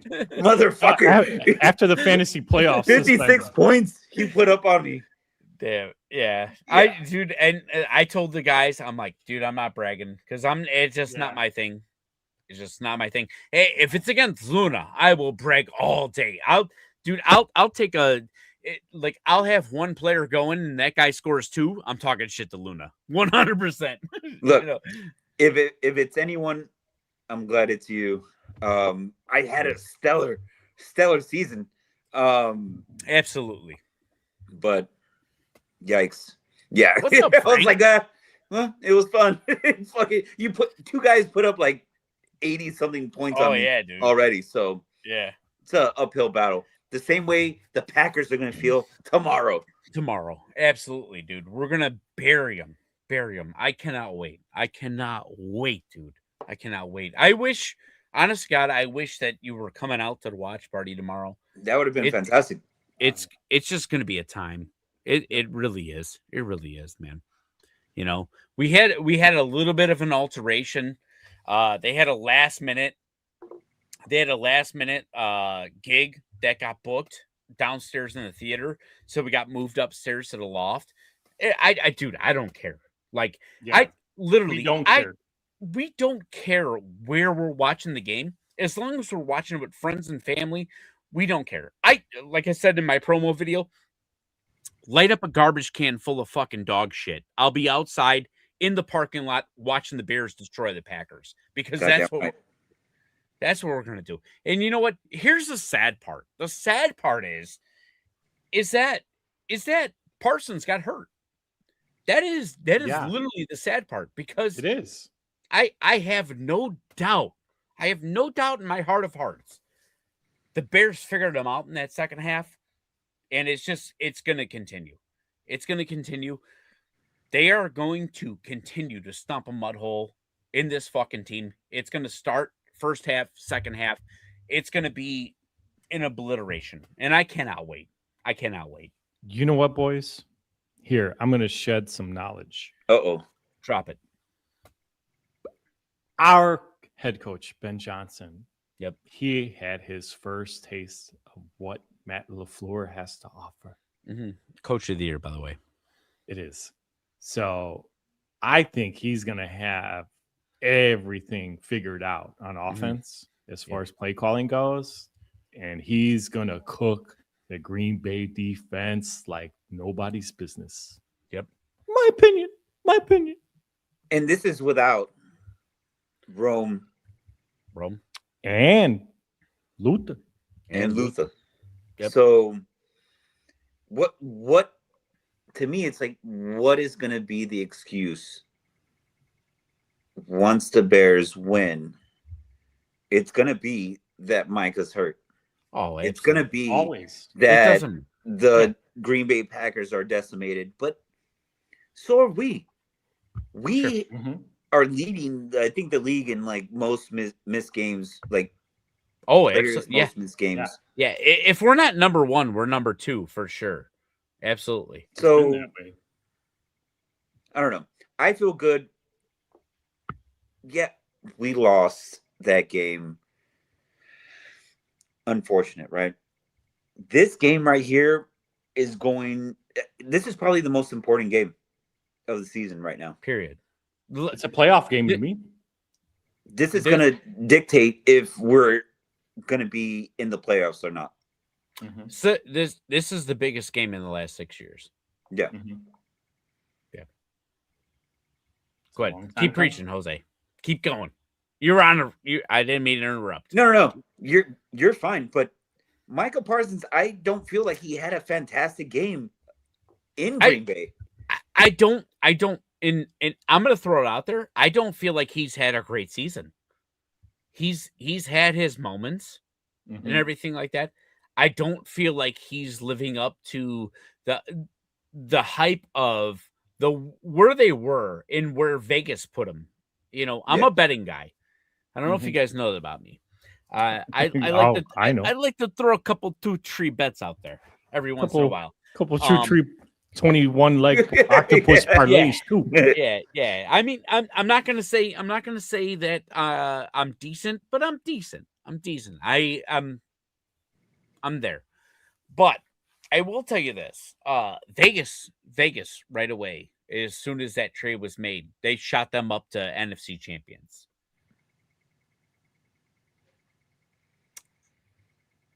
They did not show that at all. At all. I don't know what the thought process was with that.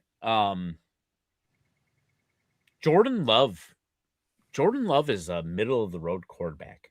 He really is. When it comes to anything besides a deep pass, he will burn you on a deep pass absolutely all day. But when it comes to a technical game and he needs to break you down, I don't see it. The money that dude's getting paid. The other thing that I brought up, and I brought it up on the Bumcast, when it comes to Packers salary cap coming up now, with what Micah Parsons is getting, they're fucked. This was their year to make the Super Bowl, maybe next year. But now you've got him rehabbing ACL. Bad for business. Because I wouldn't bring him back. No. Quick. No. That's what I'm saying. But like, so Got all you've that got- money invested. yeah, you've got all that money invested or whatever. What are you gonna do? Like, they sold themselves out for a Super Bowl, and it's not happening now. So where are they gonna go? I love to see it. I said this at the beginning. As soon as that trade happens, if they don't, they're Super Bowl or bust. I absolutely love the situation that they're in because now they're fucked. Yeah, And we're not They're even going to be in supposed here. salary cap hell. Yep. Like we're not supposed to be here right now. No. They didn't We're even ahead have- of schedule. They We're ahead of didn't schedule. have us winning like 8 games, Oh, maybe no. 9. Yeah, no, Vegas. So I took the Vegas. I took the Vegas bet at over under 7. I took the over at 6.5. So, yeah, I yeah, You know, winning, let's say we win 11, 12, Yeah. and for some reason we don't make it, I'm happy, sure. Oh, I'll be butthurt as fuck. but it's gonna fucking hurt. It's gonna. That's why sting. this game is what matters. It's Yeah. pivotal. Absolutely pivotal. This is the playoff game for me. Yeah. I mean, dude, I've never, and I'll be honest with you, like, I've never really given a fuck about the 49ers, but like the week after next, like since I've started following your guys' podcast, become friends with you guys, dude, I want nothing more than Luna to feel fucking misery, dude. I mean, honest to God, man. I'm like, Look, this the only thing that I is had, insufferable. the only thing that I have on him, and he Yeah. says it doesn't matter, was that Justin Fields fucking water slide game over the 49ers. And he Oh, still yeah. says, oh, that was against our fucking trash. Well, Yeah. it doesn't fucking matter. Doesn't matter. That's what I have. Yeah. Yeah. Like, look, God, it happened. it Oh, happened. Those fucking photo shots. God damn, man. So good, man. The fucking think about it all the time. Fantastic. Yeah. Dude, that's where Justin Fields really like sold me. I'm like, see, he's the dude. You know, like, I mean, he had all of us fooled, you know, like Until there's a deep pass and it doesn't fucking. yeah. I know, man. I mean, I don't know, man. The kid, I love the kid. Like, so okay, so We do here's the too. question. Yeah, this is a question I gotta ask you too, because dude, I loved him too. I was a Justin Fields guy. Actually, one of the podcasts that I had was like me trading away the pick and like committing to Justin Fields. So the question that I have to kind of ask for you guys is Mhm. like, what was the moment that you knew Justin Fields wasn't the dude? Or do you think that it was a systematic failure like Trubisky? Could he have been a dude? Could Fields have been a dude, but it was a system that failed? I've always known the system was wrong since Jay Cutler. Okay. Very I fair. was super Smart. excited. Very smart. I was super excited with Jay Cutler. Jay Cutler, that's the sixth god right there.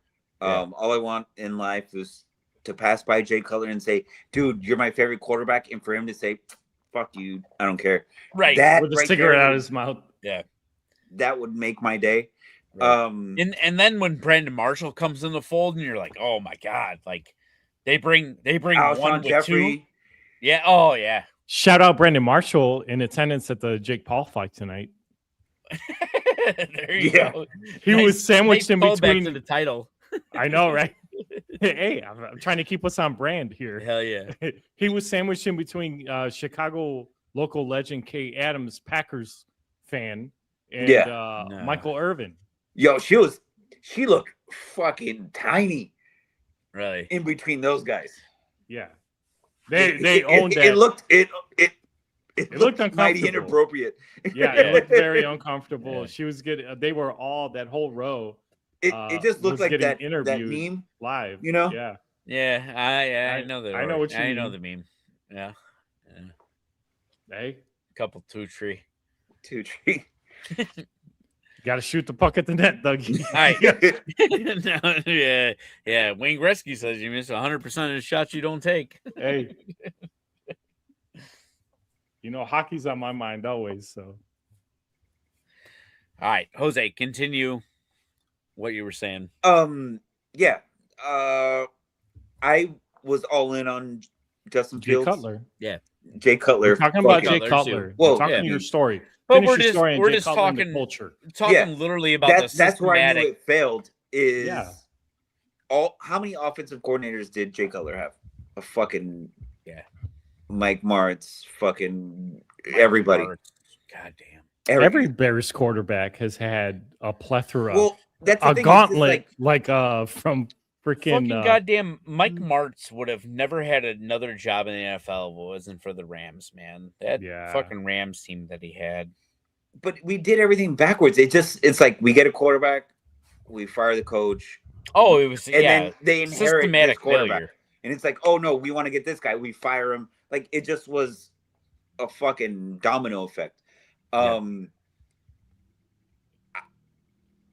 I was like, sell the pick, keep Justin Fields, build around him. That's where I was at too. But you know what?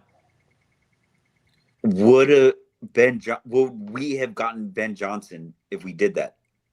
I don't think so. I don't think Ben we would have Johnson- got Ben Johnson if it wasn't for Kevin Warren, to be honest. And I think Bro, Ben Johnson doesn't come to us don't bring that fucking unless he's just like, you know what? I like Caleb.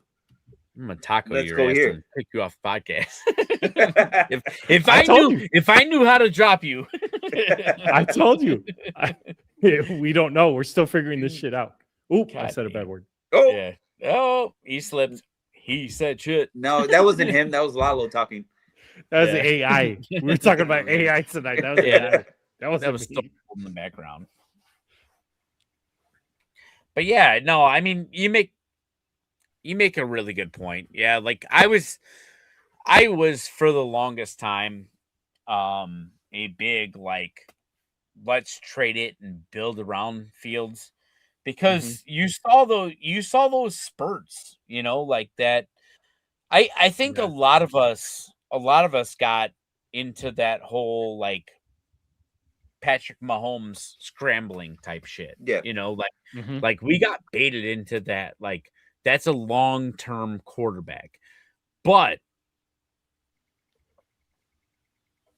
Fields had no line with no blocking. And then also long-term on a rushing quarterback, you look at Lamar Jackson, like all those dudes that scramble, they get dusted, Yeah. It is what it is, like Mahomes got a taste of that now. Oh Yeah, yeah, absolutely. exactly. Absolutely. One wrong non-contact injury. That's it. And you don't know when it's going to happen. Like it might never happen, but it could happen soon. Like you just don't know. And like for me, like to find a true player that understands that whole thing, and that was the one thing that built me up on him really like big. And that's where I got sold last year, and I got sold at Bill the Goods, because Hard Knocks really sold us as Bear fans. They got all of us. They put the cloak over, but like the one thing that like really was baffling was that like Caleb couldn't slide. And I'm like, that's when they had to bring out the slip and slide, I was just like, oh no, this is a joke. Yeah, like right. I literally, I was just like, I'm like, oh, you know where my moment was? How? When Matt Eberflus's house and he had his fucking initials on the tree or whatever, or on his house. I was like, oh no. I thought you were just talking about the goddamn bees. No, not the bees. It's like he was so full of himself. Like, oh yeah, I'm that he was like, he's like, I'm stamping my legacy here for years. Yeah. I was like, oh, we have a problem. Yeah, we have a problem. And like, I don't know. it did give us like a little bit of an inside look. I know that they were very like, we don't want you to cuss, and Oh, they it's didn't want to but show it's too still much, you know. it's But still, man. Even like the post game like yeah, videos, they bleep it out. they bleep it out. It's just like, come on, man. Your mom's dead. Like Confession. let it Confession. roll. Virginia McCaskey was one of my grandmothers. That's why I don't why you cuss. can't cuss. I gotta figure out how to drop I gotta this keep guy. running that Bring- now. Bring I the gotta honey keep bears running back. it. I figured it out. What did you say now? That's where I knew. And then you can kind of see in the locker room how everyone's kind of like stoic a little bit. He's talking this mad, like trying to feel like give energy, and no one's buying it. Yeah, right. Like, look at it again, like now, and you're like, holy fuck, like it was never gonna happen with him. Oh, you nailed it right on the head. I mean, that is like a key, man. I mean, like Joey, Jose, like I'm a leader of my crew. Like I know when my guys are in it, they're not in it.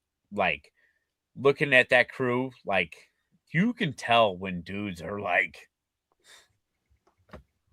yeah, like I mean, you can tell when they're giving you the, all right, get the fuck out of my face. Like this is a job. Yeah. Now, I will tell you. So the one thing that I do wish that they would do, as the Bears, they pump us with the victory, like game ball this, game ball that, everything like that. Mm-hmm. Show me the losses. Yeah, I want to see that talk. I want to see that talk. You know what I'm saying? Like, just show it to me. Like, show it to me. Show me his. Hey, we gotta fucking work, because his wins are like, hey, you could tell like he wants to say some shit, and he's like, like, hey, we fucked this up. We're gonna talk about this Monday, but we're gonna enjoy this now. Could you imagine what that loss speech is like? I mean, he doesn't even show any emotion when shit goes good on the field. Yeah. It's like he expects No. it. It's like, all right. You know why? Do you want me to applaud you to do your job? Like, because you're doing your job? Like, yes, exactly. I was going to say, brothers, that's why. Act like you've been there before. Yeah. That's his reaction. I've been here before. Right. Yeah. Just be stoic. No. I had a troll in my DMs the other day, and it was about the Bears, and it was what like color hair did the troll have? I had a troll as a child. Dude, like the big fluffy hair troll. Like, so one of my favorite things is like the moment that like I get something like that, I look at it, and so like it was like, oh, you just beat Cleveland. And so I'm like, okay. And so I go look at the profile, and then I'm like, from Michigan. I'm like, and so then I'm like, oh no, like I'm not going to respond to him in a DM. I'm going to go find one of his posts, and then that's where I respond to him, because now it's out for everybody to see. And I go and I respond to him. I'm like, missing Ben Johnson, huh? Oh yeah, dude. I'll be right back. And you go grab a beer. He's lacking a BJ, dude. Yeah, no BJ. Right. Yeah. Did I say that? No, yeah, no, you're not wrong. Lacking a Ben Johnson. He's lacking a Ben Johnson. In any event. Yeah. Dougie. But no. Tomorrow, quick promo again. Yeah. Yeah, we're tomorrow. We're at the Romova. We're gonna be in the loft for the RSVP. We're gonna be there tomorrow night. I can't wait to see everybody there. I'm right there with you. Yeah, I told everybody in the promo video that I shot tonight, I don't care where we are. I really don't. I just want to be there with my friends, with my family. That's all it's about. Like the setting is one thing. It's all of the components that you're with That's all that matters. The company know? you keep. Exactly. I mean, that's isn't that like the play on life though? It is. You know, it really is. Like it doesn't matter where you're at. I mean, like you could be at the best place in the world, right? Mhm. And that's kind of almost how I feel about everything that I have in life. Okay. So this is my shot on whiskey. Okay. Shot on whiskey, shot on bourbon. You could have literally the best whiskey or the best bourbon you've ever had in your life. But if you share it with nobody, what does that mean? It means nothing. It means nothing, right? So if you go out there and you taste something and you're like, oh my God, this is the best something I've ever had. And then I just come here and I'm talking into a mic and say, I just had the best bourbon. It was amazing. You know, I'm drinking this 1966 whiskey. It's amazing. Nobody else has ever had it, but I think it's delicious. What does it matter? It doesn't matter anything. It don't matter. It doesn't matter anything. And that's why I'm saying tomorrow, if you're at home and you're watching the Bears game by yourself at home and you win and you're celebrating by yourself, it means nothing. So come out to the Ramova tomorrow. Oh, I love it. Come out to the Ramova tomorrow. And that is where we will all celebrate as a family, as friends. That is where we are going to have our moment, because moments like that don't come around often. And when they come around, you don't want to miss them. So that is what we're going to fucking do tomorrow. We're going to beat the fucking Packers, because you know why? It's fuck the Packers week. It is fuck the Packers week. Left or right? This time I'll go Dougie's left. Left.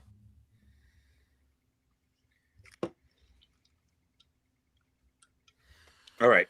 So I had these. A new I mix. ran out of the Millers. Ooh. So All right. And an Alamo. You got to go Alamo. Alamo. Which- Alamo. How is the Alamo?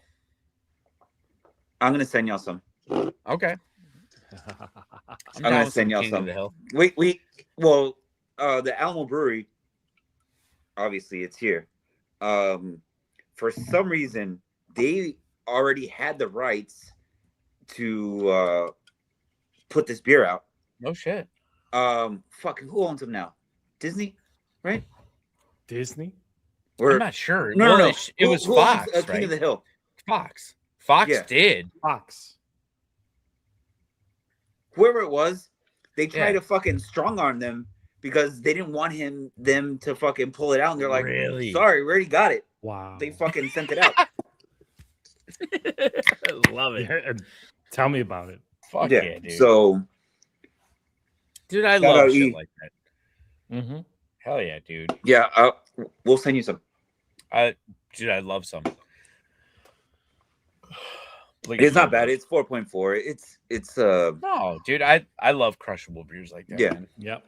I mean, All day long. it goes along with the. Did you the just do whole- some 6-7 Yeah, he did. algorithm? I'm just trying to work that YouTube. There you go. algorithm. There you go. 6-7. He's trying to be sneaky on us, Dougie. 6-7 on the Bums Watch Party Baloney Yeah. Show. Whatever we're calculating this is. But that was the best. It's like, oh, I don't know. Dude, Let's tell just use you- this intro. you should have seen before, like, you got here. I was like, Joey, I'm like, I don't know what this is, dude. I'm just fucking pushing buttons. Trying to and shit. figure everything out. Yeah. I when Peter wakes up tomorrow and he watches this back, he better watch it completely. But when he watches it back tomorrow Lagging? completely, almost a 2-hour show, Yeah. he's gonna be proud that you used his intro. He should be. He should be. You know what? I should ask for some of the what do Oh, you no. call them? Like, I don't know. Not What'd you per do? diem. Uh-oh. I Whoa. see some Jose's getting hesitation. fuzzy. I see some hesitation. Oh. No. Am I back? Oh. Jose's hands are up. Oh. You know what you look like right now? Smile. You You look like you're going through a stroke. In my back? you're getting there. You're getting there. You're a little slowed down, but you know what you look like? You look like Spider-Man in the Avenger movies. Sorry for the spoiler. I now don't feel yeah. good. All right, now we're getting too close to the baloney show. Hey, I'm trying to keep the. We just mentioned his opening credits, so Can you see me now? Am I? Yeah, no, we can always Okay. we always saw you. You're just It's really like, grainy nope. right now. yeah. But for me, like I got off of Wi-Fi. For me, I was seeing myself move around, but y'all froze. I was like, "What the fuck?" Oh, really? I was like, "Oh, Oh, shit, yeah. they kicked me out." No, you're just like super grainy right now. All right, Yeah, let me that's see all. if I jump on the network again. You're not Grab as smooth another as you- AOL CD and Yeah. Yeah. load up those minutes. Yeah, I've got HBIC's spare floppy disks from high school. no. If you need one. Yeah. I don't know if it's got internet on it though. It's Yeah. probably got something else that'll pop up that you Yeah, like. you Yeah. got a 50-50 shot. It's either Oregon Trail or porn. Who's Jenna Or Jameson? where in the world is Carmen San Diego? I used to Oh. love that game. Yeah. What a banger, Oh, dude. I yes. used to love Where in Mhm. the World is Carmen San Yes. Diego, dude. Fantastic. Absolutely, man. Love that The lady. game and the show, too. The show was a banger, too. Yeah, the TV show. Yeah, Yep. it was for Yeah. us WTTW Yeah, WCCW. Channel Yeah. 11 in Chicagoland. Hell That was yeah, our dude. local PBS station. So Hell yeah. Dude, since we're talking about nostalgic shows, let's just throw it out there. What was Okay. your favorite Nickelodeon show back in the day? Are You Afraid of the Dark? Are you Okay. afraid of the dark? Okay. Fire. I mean, Now that was like I know your age is showing to me. I'll Yeah. let Dougie go next. But no, continue with why you love that show, Jose. I mean, the intro was fire. Yeah. Like, I don't know, I just liked it. Like, but I was also like a R.L. Stein fucking Oh, nerd. dude, I was a So big the whole Goosebumps guy. Big Fear Goosebumps Street, guy. Like I all that shit. somewhere I've got a Goosebumps like first series 1 of 1 somewhere in the house. Yeah. Good reads. Yeah. Salute Your Shorts. Salute all Your that. I Shorts. mean, Salute they Your all Shorts. had bangers. Yeah. They don't make shows like that no more. Or No. I mean, It's sad. It's so sad. or like cartoons on Saturday. Ah, dude. As a That was- child, you had like literally 4 straight hours starting from like 6 a.m. to 10 a.m. Yep. Half-hour block, cartoon after cartoon after cartoon until Saved by the Bell started at 10. Yeah. Oh, dude. And then you became a preteen. Yep. Bro. And then you got that, and then like honest to God, one of my favorite fucking things when I was a kid was just like staying up late enough to like the WGCI fucking slamming some Three Stooges, man. Stooge Hour. Damn, bro. I thought you were gonna say like watching BET late at night. No, dude. I was in channel like tuning, dude. No, You got to like, cross. oh, You got to cross. No, it was Dougie. It was WCIU. WCIU. WGCI was the birthday Sorry. line. No, I- 107.9. Sorry, this is this talking. Yeah, no, The dude. birthday line. Yeah, We no. don't know. Yeah, It's your you're right. birthday. You're right. It's your It's my birthday. birthday. Oh. Yeah. No. Oh, dude. No, Jose's talking about that channel 99. Watch the blurry shit. Sure. Dang, Spice? I think I see a nipple right there. Yeah, that's what I'm saying. You're like, It's an oh, elbow. Like, It's with my like, elbow. Oh shit, dude, with that's like a guy. My- right. No, Dougie, Nickelodeon. Nickelodeon, show. dude. I was a sucker for like those like activity sports, dude. So like, oh yeah. Oh, I like- know which like, one you're dude, gonna tell me. some of my huge bangers, Double Dare. Double Yes. Dare was a huge banger. Family Guts. Double Dare. Family Double Dare. Yeah, that Yep. was a big one too, man. But like Guts, and then Guts was huge. like, a banger of mine. One of my things that got me so goddamn frustrated as a kid, because you're like, you're an idiot. Why are you going that way? Legends of the Hidden Temple. Yes. Oh yes. I was just like, I'm like, Banger you're after wasting banger your after banger. coins. You know, like, like I would get so mad, dude. So mad. Joey, what do you got? My favorite Nickelodeon show was, there were so many. Yeah. I could have swore Bozo show was on there, right? Bozo Buckets. I'm No, not wait. sure. I'm I aging don't myself think- as yeah, the I don't elder think on this most- show No, tonight. that was WGN, Okay. bro. Yeah, I That was was gonna say that was WGN. WGN, and Yeah. like that's the way I was able to see all Chicago sports was we had WGN down here. You know what? After Joey finishes that, I have another question for you. I'm gonna write it down because I am really drunk and I don't want to forget it. All right. Well, hear me Joey, loud continue. and clear. Let's see. My favorite Nickelodeon show of all time.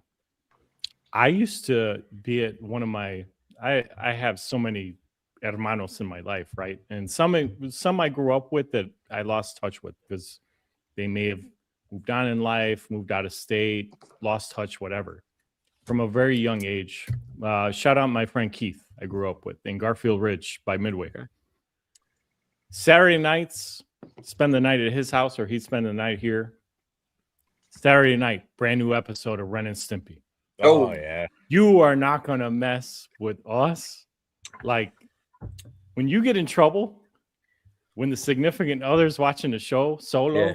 and you walk in the room and say, hey, I'm going to offer you this. Oh, no, get out of here. I'm watching my show. Like, that's what it was like for us watching Ren and Stimpy on Saturday nights when a new episode premiered. I love Ren and Stimpy. I had posters. I had the CD of their musical soundtrack. I had, you name it, stuffed animals.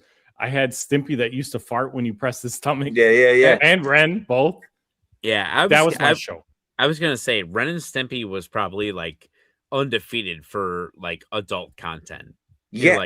Like I mean, dude, that Saw scene, like the old school Yeah. Saw scene when he's like going into the Yeah, ass. yeah. I'm like, holy shit. My like, favorite episode of all time, Space Madness.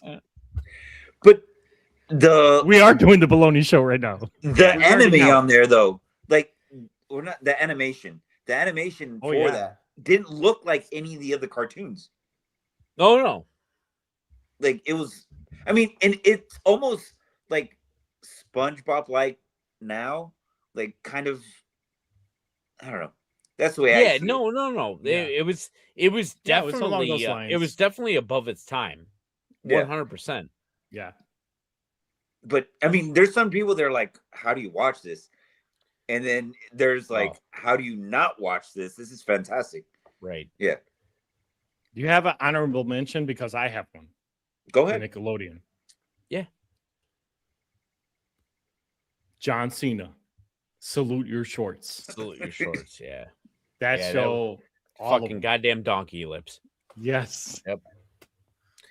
Yeah, no, that was a show good was one. so fun. Yeah. I'm trying to think of the name of the show. But I watched it like religiously for no reason. It was like Melissa something or Melissa. Melissa explains it all.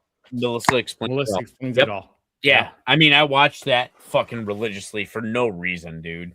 Absolutely no reason. There was no character to the show, anything like that. You know, like it was just, yeah. I watched that a lot. Yeah, you absolutely stole the gunner out of the gates with the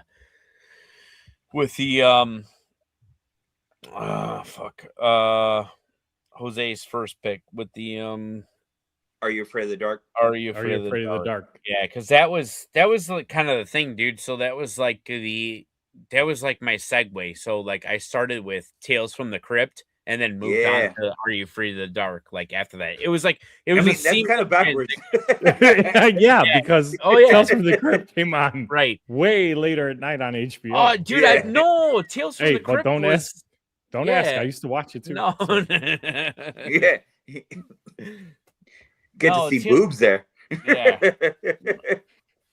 Hey, Jose, they were elbows. If mom Yeah, asked, they were all sorry. elbows. if my mama was asking, this an elbow. I don't know. They always covered my eyes when I was watching. So I don't know. All right, so getting back. I wrote this question down. I wanted to ask. I have no idea. Maybe Joey does. Dude, Jose, how did you become a Bears fan, Chicago fan in general? Yeah, I know this. Go ahead. Like I've had my dad used to live in Joliet. Okay. And I mean, growing up, I was born in '84, so okay. Growing up in elementary, like fucking, who's the man? Who's the 80s, man? baby. In the fucking Oh, yeah. '90s. Yeah. Like MJ, right? And I'm not gonna lie. MJ went to go play baseball. Got associated with the White Sox. Yeah. 94. That's my fucking team. Okay. As a fucking young boy. All right. Yeah. I mean, but you know what? And I tell this to Steph all the time. Look, you're marrying a fucking loyal man. I love it. You want to know why? Yes. Because I'm a Bulls fan, White Sox fan. I'm a Bears fan. Hold on. This comment came in a long time ago, but it resonates right now. Yeah. Like, look, you want to go through thick and thin? Frank. Yeah. Follow my fucking favorite teams. Yeah. Because I'm in the trenches. Right. Mm-hmm. I live this shit. It hurts me when we lose. Yeah. I'm going to be upset for a little bit. Just give me 30 minutes and we can go about life. Unless if we lose to the fucking Packers, then I'm going to be, it leaves a fucking taste in my mouth that I don't like. Yeah. Absolutely. It ruined the end of my vacation last time. Oh, no. Yeah. That's where I was at, dude. Like, I'm not even joking, dude. Like, I didn't post shit, dude. I had a phenomenal meal at the restaurant I was at. I had great service. I bought multiple beers. I didn't talk about that. Dude, I looked out and I was at it's called the Ford Garage, which is owned by like the Ford Motor Company. And I was there. I look outside because they have garage doors as the whole setup. I look outside, I see the Northern Lights, and there's like a crazy pink, purple, everything over there. I take a picture of it. Didn't post that shit because you know what? That entire game ruined my life. Ruined my life. The game ends, right? And so like that's the one thing that like Jason has been giving me shit like to no end. You know, he hates my never a doubt thing. Like, but like that's me. Like I don't have a doubt. And so gotta be us. We're all unique. We're like superheroes in our own unique special powers. Like it's just me. Like I just don't like, dude. I was at the Bears Giants game in the flesh, and like I'm like, guys, I'm like everybody in the stadium at Soldier Field was fucking like mopey. I'm like, what are we doing? I'm like, it's the fucking Giants. There is no fucking doubts, you know. And I'm going, and I kept saying in the crowd, I'm like, it's turning. And then all of a sudden, Jackson darts out of the game, and they bring in Russell Wilson. I'm like, Thank you. It's turning. And then all of a sudden, we take over the lead, and I look at everybody, and everybody's looking at me, and I'm like, it's fucking turned. You know, like, I'm like, you just got to stay positive. I'm not taking Joey P's. That's Joey P's fucking mantra. Hey, is there any way that we can get Dougie to the Green Bay game tomorrow? Because we need. No, because we're doing the watch party. So hey, he's look, hosting. If someone offered me some fucking tickets, right? Yeah, right. Yeah, we're doing a live watch party from the stadium. I know. Imagine that. Full disclosure, I've turned down two sets of tickets already. because I knew that we had the watch party. So Fantastic. yeah, it's just dedication to the brand. Boom. That's it. Because it's the same thing that I was saying when you went to go grab a beer and I was talking about whiskey. You can enjoy a fucking victory, Yeah. but if you're not doing it with people you love, doesn't matter. So And that I'll is- back that up. You can enjoy, I mean, not enjoy a loss, Yeah. but you can enjoy a loss with the people that you love, and it's fantastic. Week 'Cause one, it's- opening game, we're there with Yeah. Joey P and Sandy. right. Had a fucking Minnesota fantastic Vikings. time. Hey, Yep. shout out Bear Mysterio, our Ver- hermano. Oh my gosh. Absolutely, man. Mhm. No, that's a dude, man. No, he's a solid fucking cat, man. You hear that? Do you hear that, Barstools? You hear this, man? Right now, he's for the brand. Yeah, that's it, baby. That's For it. the You- brand. You know what? This is my PSA, my public Yep. service announcement for tomorrow. Well, it's almost tomorrow. It is tomorrow. It's It is 1:40 in the It morning is tomorrow. in Chicago. Oh, It's yeah. today. It's today. It's today. So later on today at 1 p.m., almost 11 hours from now, you go to 14th and what is it, Jose? Like 400 South Wabash, Yeah, and you go visit our guy, Bear Mysterio, you'll have a grand old time. and the First and 10 tailgate team Yeah. in that parking lot. You have a great time. They start at 1:00 from what I saw. He hit me up. From there, you have a great time. You ain't going to the game. We ain't going to the game either. So guess what? After that, doors open. After you get you some food and stuff Yep. and get all good, come to the Ramova Theater. Doors open at 6:30. And guess what? Yep. Then you get to see our faces. Yep. And we're going to keep We're the gonna have party a time. going. We're going to have a time in the Ramova Loft. We're Absolutely. going to make that party like it's 1999. 'Cause we're going to bear down. Yep. Absolutely. Yeah. But no, like I was saying, it's I don't have doubts on this team anymore. Like I don't. I'm past it, like I know a lot of people have PTSD like with the last seasons and everything like that, like losing last game, last minute games and shit like that. I don't have that anymore. That's why I keep claiming never a doubt, never a doubt, never a doubt, because I don't, and that was the one thing, like Jason HBIC, like he hit me up like right after that Packers loss or whatever, and he was like, "Did you have a doubt?" I'm like, "I didn't have a chance to have a doubt." I'm like, "They threw a pick." I'm like, my mind was focused on they're winning until that pick happened, and like he was like, "Oh," I'm like, "Fuck that negativity shit," Look, like Ben I have Johnson no doubts. is like thinking 5 steps ahead. He's Ahead. a chess Look, player, man. Look, and he did not think that we weren't going to convert on that 3rd and 1. That fucking threw Mhm. everything off. Right. That's why he didn't take any timeouts. Mhm. All the time was ticking Mhm. off. Yep. And then it was like, oh, fuck. That's where he fucked up and ran the same fucking play that he did the previous week in my head. At the end, to me, you still have timeouts, get the first down, and you win. Sure. Yeah. But I mean, but a lot of people in Chicago, particularly, are like, he called the wrong play. And whereas he owns himself all the time when he says, "Hey, I did the wrong thing," that play, he did not call the wrong play.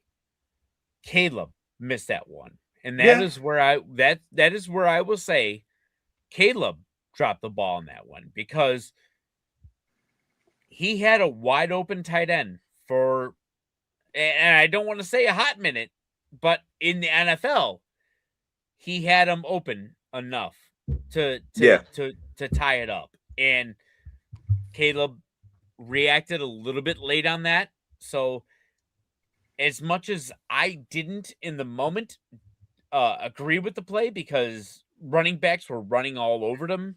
You know, granted, the play before that got stuffed, and they could have run it back to like try and do it again. But I feel like Ben Johnson made a excellent play call there in hindsight afterwards, 2020, looking at everything, how it played out. And that was a miss by Caleb. Yeah. I mean, he But underthrew it. win and lose by a team. Win and lose Yeah. by a team. And that was it. And that was the one thing that tricked me off was when Ben Johnson didn't say like, hey, I made the wrong play call. He was like, we got to be better on that. And when he said that, I went back and looked, and then I was like, oh shit, he was wide the fuck open. Like, he called the good play. It just wasn't executed the way that Ben Johnson wanted it to be executed. Yeah. It's accountability. Right, exactly. And then, but that's how accountability works. It goes both ways. It's good for Caleb too, because I think absolutely. he likes to get like, hey, he wants to get coached up. He wants tough coaching. Yeah. Like that pressure makes diamonds. Yeah. Absolutely. Hey, I just got to do this for the algorithm. Paul got knocked out. So Joshua TKO. see, the numbers boost up. Mm. Jose, since we've got 180 people watching us right now, tell us where your guys are at with your podcast. Oh shit. We're sometimes on Tuesdays, sometimes on Wednesdays, sometimes on at 6:30. Like, we're not as polished as you guys. We like to shoot the shit. Boneheads and Brewskis, Twitter, YouTube, Kick Flips and Threads, Twitter, Instagram. I do embroidery. I talk a lot of shit. I like to drink beers and whiskeys with my friends. Oh, we're gonna try this one now. Try. Like Doug said, like we gotta enjoy the time, right? Fuck, I don't have sound. Yeah, you got sound. Oh, I was What? like, I thought he. Oh no, we were just faking you out. I was like, what? We were like enamored with your promo. So Yeah, no, yeah, it's a mess on Tuesdays, sometimes Wednesdays, but it's gonna be a real mess when Luna can't talk shit about us when There we it beat is. the Green Bay Yes. Packers. Yeah. Best way to explain your schedule, you're like the NFL flex schedule. So when you're ready to flex from a Tuesday to Wednesday time Yeah. slot, y'all Um, you announce appropriately on your pages. usually, I don't know. It's been said that I like to have 2, 3, 6 beers before the podcast. Yeah. We like to partake on some buckets of beers before the pod. Pre-game meetings. Yeah. Yes. So sometimes Social beers. run a little late, and it's not my fault because I'm not in control of all this in the background. So I just show up and I root for my team. It's kind of one of those deals. Like you're the doctor. This is doctor time, not patient's time. That's why you Yeah. got 2 cell phones. You're a doctor. I told you. You're on call. I got the trap phone. I thought he was a pharmacist, like a legal pharmacist. Hey, that's a South Side thing. Yeah. It's a different pharmacist. Like, Joey got the reference. Yeah. We call those street pharmacists. Yeah. I mean, they're not all bad guys. No. They're just doing their part. Yes, exactly. Jose knows Vito and Nix is my Yeah. street pharmacist Oh, 5 minutes man. away. I you know what? As sadly, self confession, I haven't been to Vito and Nick's in like a year and a half, dude. I need to write that ship. You do. I want to say I wore that shirt yesterday. Yeah. Yeah. The old style? No, You got the people, old style like, Vito and Knicks? like, I don't do embroidery like as like my main thing, but Yeah. like I go to work and I I just wear like the weirdest fuck. Like, where is that? I'm like, you wouldn't know. Yeah, right. It's not around here. Right. Just look up Guy Fieri. Yeah, You know, some if- guy if- named Guy. if you gotta ask. Yeah. Nah. Yeah. But I do want to say the bums of the week from this week. Yeah. Baloney's whole little spiel of like Oh. fuck all of your Yeah. hacker friends and blah blah. Calling out, the Jeff. The Jeff Yeah. is like fucking incognito. The Jeff's real name's not the Jeff. Right. No, it's not. So like that whole thing is fucking fantastic. But he's my wife's sister's person, right? So Your Mhm. sister's wife's person. Okay. yeah. So Yes. he's like my brother-in-law. Yeah. Like I can't get rid of him. But he's got the best of me for I mean, I met I met my wife in 2012, and I think I've only had like 3 games where I'm like, yes. The first one, Jay Cutler Thanksgiving. And how long ago was that? Fucking Yeah. like 2016, Right. So something the like Jeff that. has owned you all these years, like Aaron Yeah, like, Rodgers, There's Soldier just, like, Field. And you know what? We always take pictures like if it's like fight night. We're going up against each other, and fuck, like it sucks fucking losing to the Green Bay Packers. But you know dude. what? I can sense the fucking fear. It's no longer like, it's a dude, lock. I'm there. not worried. It's there. Yeah. This past game, I caught like he's the top, like the shit talking wasn't there the way it usually is. Oh, absolutely, dude. Now it's like, oh well, he's not really a good quarterback. I'm like, okay, Yeah. good luck with that. You could tell like the shit talking has shifted to like more minuscule shit. That is like the telltale sign. So like I'm in a fantasy football league that like it's to give you like a long and short sweet of this story. I was back in the day when I was really young. I was a Chicago Wolves season ticket holder. Ended up meeting the mascot of the Milwaukee Admirals, and he ended up. Me and him ended up becoming best friends. Me and him are still absolute great friends. I stood up in his wedding. He stood up in my wedding. Type shit. Fur parties, Dougie? Huh? Been to fur parties? No fur parties.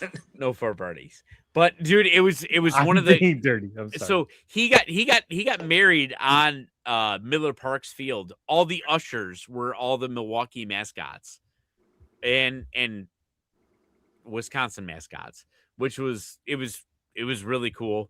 I've been in his fantasy football league. This is my 21st year.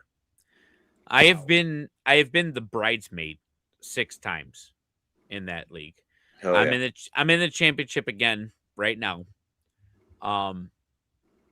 The text thread has been absolutely horrendous the entire time because all I do is listen to Packers this, Packers that, Packers this, Packers that.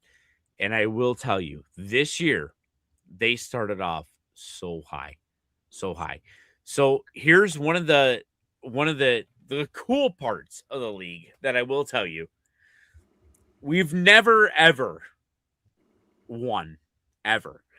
But one of the league fees is everybody in the league, 12 teams, has to throw in $20, and then we all vote on who we think are going to be the division leaders, and then we do a parlay with all that money. We've never won. We've come close so many times, but everybody decisively this year was like, "Oh, Packers." And like, I was just like, I'm like, what? Because when the vote came up, obviously the Dallas trade just happened, and they're like, "Oh, we're winning the Super Bowl, like we're winning the division, everything like that." And I'm like, but you still have a fucking mid-ass quarterback, like they don't understand. Like, I've been there with these Bears teams that have had those Peanut Tillman, fucking Mike Brown teams that are like lights out, but then when that other side of the half comes up, Right. like you're Different game. Fucking like, Rex Grossman. right, 3 and God out damn it. type shit. I mean, Rex Grossman went, like, goddamn guy, he almost won a goddamn Super Bowl. Like, I mean, seriously. And I just kept telling him, like, but nope. We decided, hey, Packers are going to be the division leader, everything like that. We're a couple off this year, everything like that. But I will tell you, the shit talking has been so diminished and so just lackluster. Like usually they're like really good. Like, I mean, like you can respect a good, like when you get that text and you're like, meh, and you're like, Nah. you got to sit there and own it. You know what I'm saying? Like, you got to own it. Like this year, I'm like, that's it? Like, that's what you got? Like when I finally I got some comebacks and like, dude, like normally, like this day, like leading up to this game, Doesn't matter. Dude, I've gotten so many fucking text messages about how the Bears are going to lose, everything like that. I got two. And like the two that I got were like, Bears suck. Can't wait to beat you guys. And I'm like, that's Do it. better, man. Like, yeah, like, do you understand how goddamn battle tested I am at this point? Like Nothing. Like that doesn't like that fucking chink in the armor. Like, get out of here, mosquito. Like. So I completely agree with you. Like, they know what's up. The talking heads that I've seen, of course, because of fucking social media in Wisconsin, are like, oh, the fact that they have Caleb, like, this is a good thing for Green Bay because he's not that guy. I'm like, oh, that was that guy. No, but from ESPN. They barely won. Yeah. The last game. Caleb beat y'all already at home. Right. He owned them in with Green a Bay. terrible fucking team. Yes. Right. Coaching staff, everything above. And you're telling me a team that fucking only won 5 games last season and beat y'all, only winning 5 games, that you're happy that that's our quarterback when we're already at 10 wins? 10 wins. Yeah. Okay. Like, at this point, keep all the fucking hate. This is our quarterback. This is our coach. We're going to win games. At this point, I'm fucking 1,000% 10 toes down in on this team. Whatever BJ says, standing on business. Doesn't matter, because he turned the fucking team around. The organization's fucking different. The morale in the fucking locker room is different. The defense is stout. Now, honestly, we give up some points when we're not supposed to. Sure. But we lead the league in takeaways. This is where it doesn't make sense to me. We complement each other. But it's all going to be good because BJ said we play our best, or we're going to play our best in December. We're in December. We're going to the fucking playoffs. We're going to beat the Green Bay Packers. That's when it matters. That's when it matters. I want to address. We got to answer this question. You got to answer this question. Yeah, go around the horn. Yeah. Yeah. Jacker Hunter, 1985, year before I was born. He said, "What do you guys think about Colin Cowherd not talking crap anymore?" Jose? I mean, I'll take this one right out of the gates. ahead. Colin Cowherd is the biggest. He's a big piece of crap. I'm gonna tell you this. He is a one-dimensional person. All he cares about is the NBA, in my opinion, and he is on LeBron James's dick constantly. He'll throw out comments. He's got educated people on his staff, but he just keeps throwing out like random comments. He hopes that a bunch of stuff sticks and everything like that. I think that he's not talking crap about the Bears just because he just doesn't know what to really say about the team anymore. He's a very trendy guy. So like when last year when like the Bears were losing and everything like that, and Caleb Williams was, having his rookie year and wasn't sparking like some rookies do out of the gates. Yeah, like he jumps on that media like bust, like shit like that. But Colin Cowherd, I feel like, is a very one-dimensional person. He really focuses on the NBA. Even when other sports are having really solid games, he just doesn't give a shit. So Colin Cowherd, in my opinion, is a very he should have his own one-dimensional show that is like geared to one sport. I don't give a shit about what he has to think about the Bears. That's just me, though. Joey? Me? He works for big time media, right? So a lot of times from the folks I know in media, they share with me like, we got to go with the trend, whatever that trend may be, if they agree with it or not. Yep. The only thing, from what I've seen with him, this whole NFL season, when he's made commentary, anything regarding Bears, is stuff against Caleb. And that stuff, obviously rubs us Bears fans the wrong way.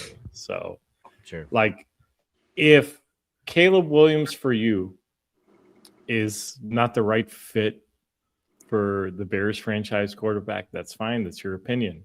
It's like the three of us are whiskey drinkers, right? So, like, we all have our own palate.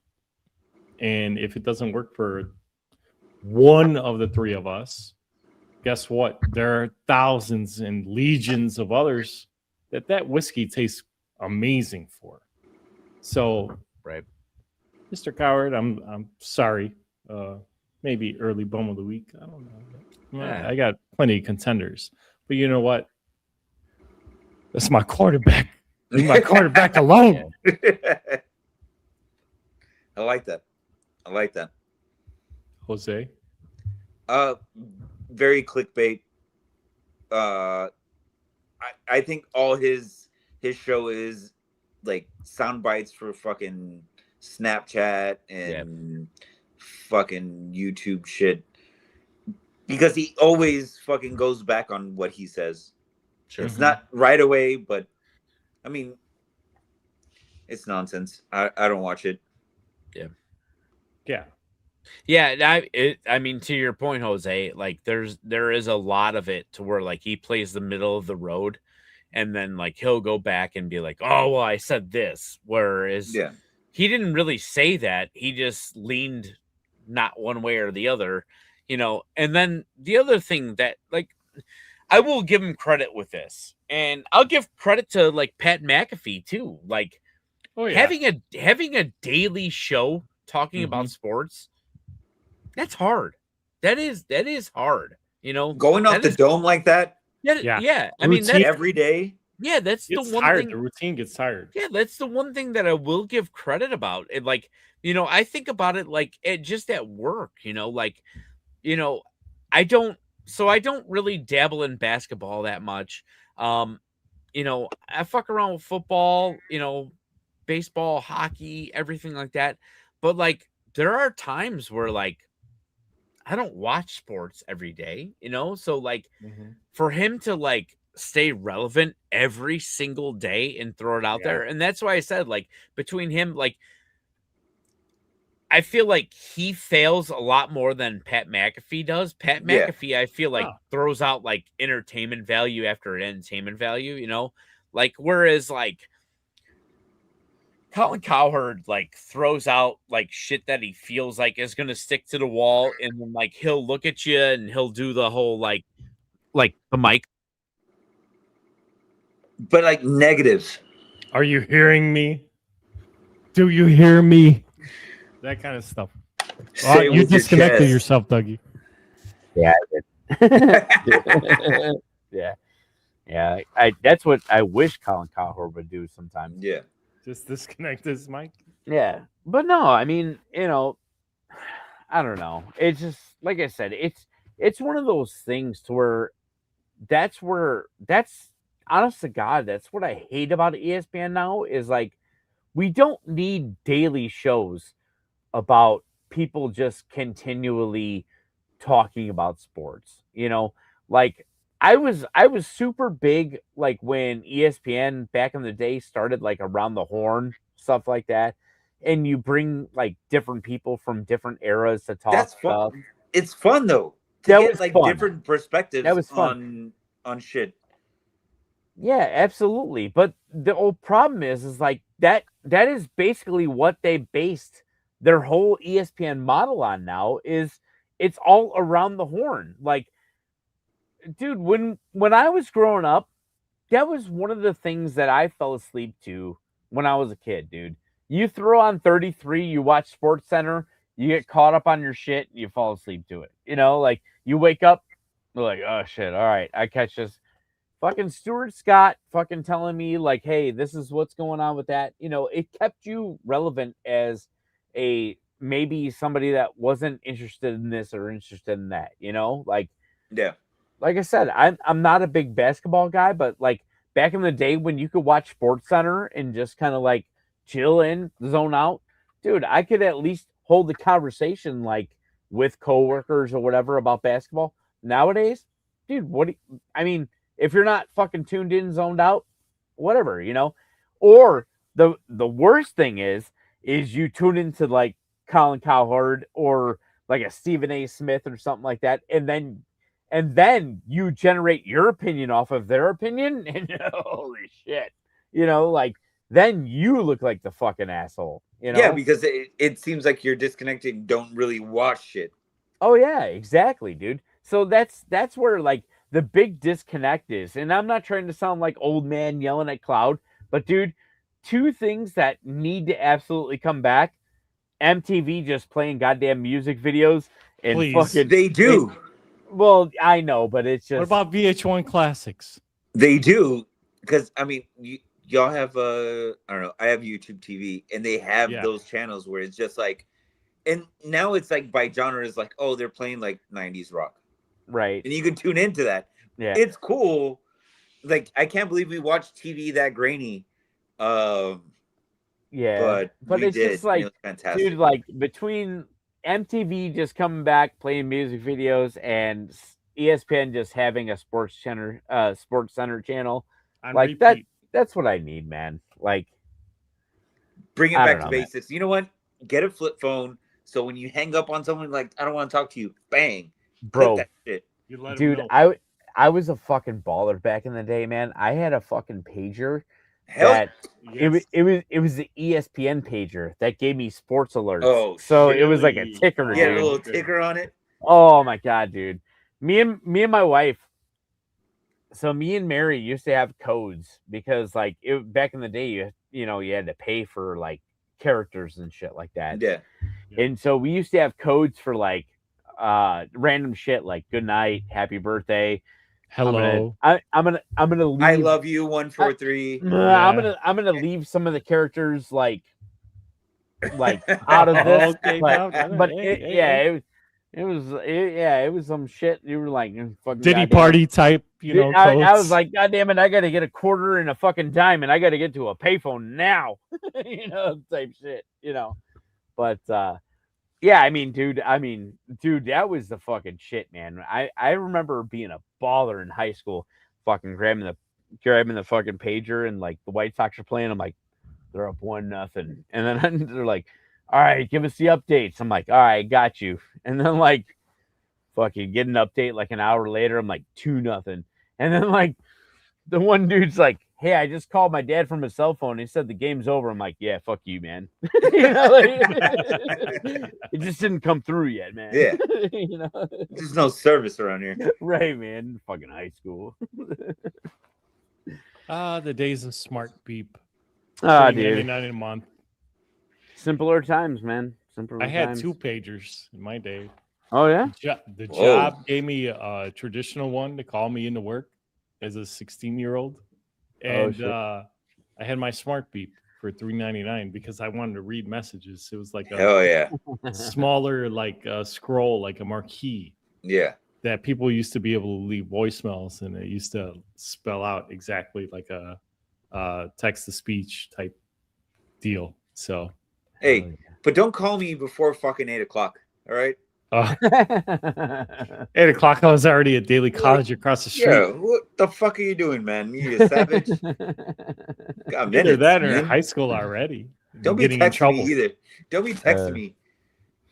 Fuck, you don't want Mr. Rezik in world history class yelling at Jason or me, whose pager's going off. Dude, my first thing that like I had that was kind of like that was Nextel, dude. Those my god, the direct, chirp. yeah, The chirp. Direct Connect. Oh my god, dude, that would when Direct Connect came out. Oh, dude, that was like the shit that we used to say, because like Direct Connect was just like you chirp it and whatever you say comes out on their phone. Yeah, So, that's dude, an intercom. It's literally an intercom. Yeah, dude. So if you were walking like through a store, and that was dude, that was like the victim shit when we were kids. You'd walk through a store and stuff like that, and like say one of your buddies in the chip aisle or whatever, and like we're like bail, and like there's some like old lady, and like you fucking chirp, and you're like, oh, I'm into old ladies, and it comes across a thing, and he's just standing there and like, dude, I mean, dude, that was a fucking amazing time, man. So Dougie, you worked at Kmart, right?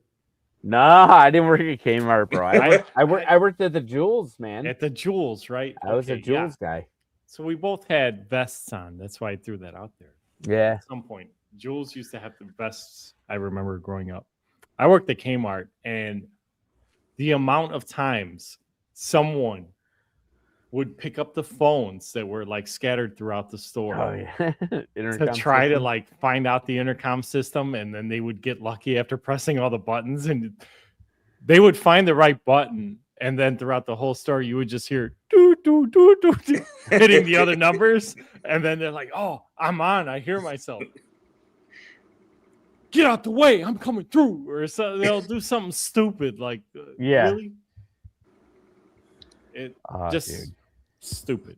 Yeah, but that's how we entertained ourselves in the 90s and early 2000s. No, dude, they did that shit at Jewel too all the time, man, all the time. And I can't remember the catchphrase. The catchphrase like back in the day was like calling everybody Joe. What up, Joe? And yeah, like what? I would have been turning. Jose and me would be I know. turning in every direction. I know, dude. Yeah. I will tell you this, one of my favorite fucking pranks. So I had 2 favorite pranks at Jewel when I was working at Jewel. Let's go. So one of my favorite pranks was we had these box cutters, super fucking sharp knives. And so what you do is with the half gallon of milk is you put a slice in it right by the handle, and Okay. so it doesn't leak until you grab the handle, because And when then you it's just grab the fuck- handle, it gives the pressure and it fucking Oh yeah. oh, dude, that was one of my favorites. My absolute favorite. I call this thing the turkey bomb. Okay. So at Jewel, they have back-to-back freezers. And so what they do is they put these mesh things, because they're afraid that people are going to throw shit in between and make Yeah. sure, like they don't want it to fall in between the freezers. So they put this like mesh grading system up top. And Okay. so we had this frozen manager that was a complete asshole. And I used to do these things called turkey bombs. And so what you would do, it was a 17-day process. I studied this shit. 17 Wow. days. not What? like 2 days, not 5 days, Oh, That- but he got an 14 F in days. biology. Jose. 17 days. He got Seven- he got an F in biology and chemistry and science, but he's doing Why not? because he was taking his talents to the fucking frozen ocean. Dude, when you are I feel like he might know about the turkey bombs. He might know. So it was a 17-day process, because dude, when you're young, you got nothing but time, dude. You can Mhm. fucking do all this shit. So it was a 17-day process. You take the frozen turkey roll and you take one or two of them and you throw it into the middle where like the coolers are at. And so the reason why they put that thing in there is because they don't want shit to drop below, but also they put the grates up there because the heat that both of those generate, it just blows heat between the Mhm. freezers. Yep. And so we timed it out. By the 17th day, these frozen turkey rolls turn into goddamn balloons. And like you can't even touch them. Like there's nothing you can do. Like the moment that you try and touch them, grab them, anything, they just fucking pop. Like there's nothing you can do. And so the way that we would do it is, because we hated the frozen manager, was we would go ahead and we would throw it up there, and then all of us would make sure that we would take the day off. And Oh we- no. yeah. So we So would take he had to deal with it. so we would take that 17th day off. But then here's the key. The key is you call in and you'd be like, I smell something. It just smells bad in the frozen section. And then you hang up. And so the manager is like, hey, we got to report that something smells bad, blah, So blah. someone from touches the it. top. Yes. So the frozen manager's got to go up there and grab it. Nothing he can do about it, dude. This dude would get so fucking pissed. And so we'd come in the next day and they'd be like, hey, somebody did it again. Blah, blah, blah, blah. Dude, we were there the one day because we timed our shit wrong somehow. We timed our shit wrong, and somehow, like, we didn't call it in, but it got reported, and they went up there, exploded on them, everything like that. The smell is like 5 aisles long, dude. You're talking turkey that has just been sitting out and cooking for fucking like 16 17 days, dude. Dude, it's just, dude, like I'm gonna tell you guys a story off the air, because it's so much funnier when I can tell it The way you want to. off the internet. Yeah. Yeah. But dude, it's just me and my buddies, we still talk about it all the time. Like anytime like one of my buddies sees like ground turkey, frozen turkey, we just send each other a picture. You know, like, Traumatized. I need to They're go all grab a charger real traumatized. quick. dude, it's just a thing.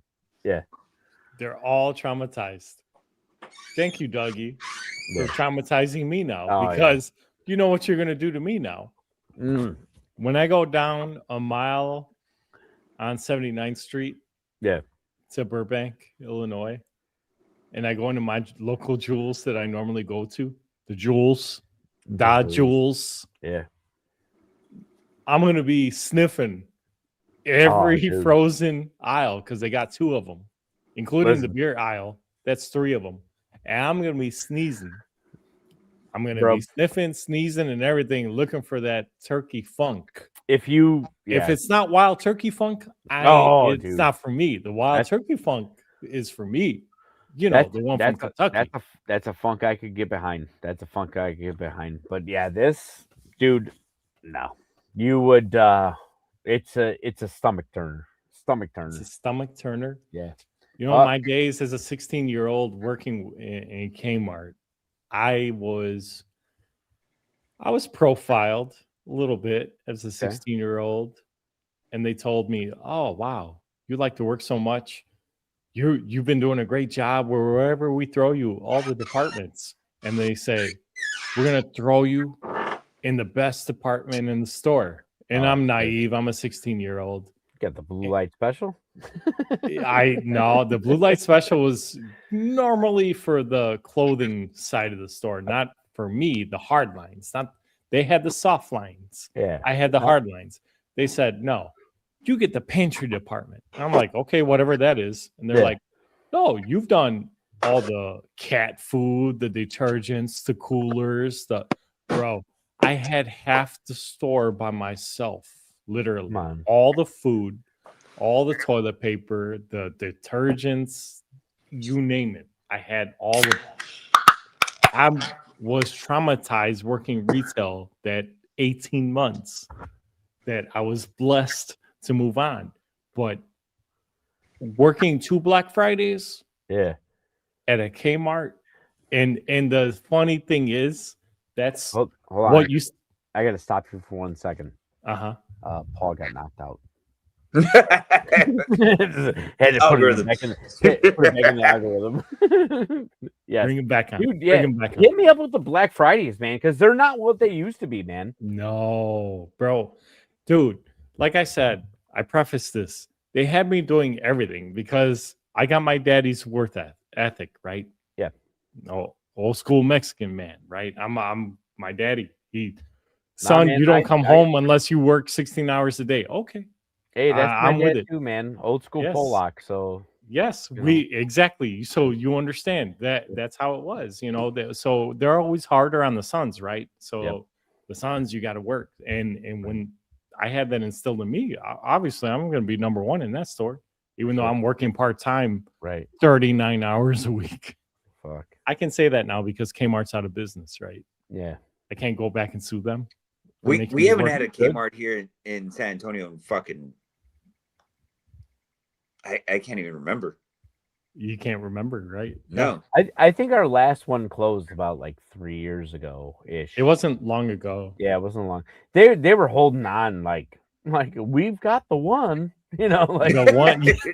Yeah. Well, because like about 10, 12 years ago, Sears bought them out. Yes. Yeah. That's why. And Sears tried to hang on and they couldn't hang on themselves. The Sears like downfall was crazy. Yeah. And that came quick because I love Sears growing up too. Yeah. You know, we had you get everything at Sears. It's like everything. Tools, fucking everything. Yeah. I'm gonna got a question, Dougie. I gotta take a piss. But yeah, you guys yeah. We'll start answering this question we got here in the comments. That question.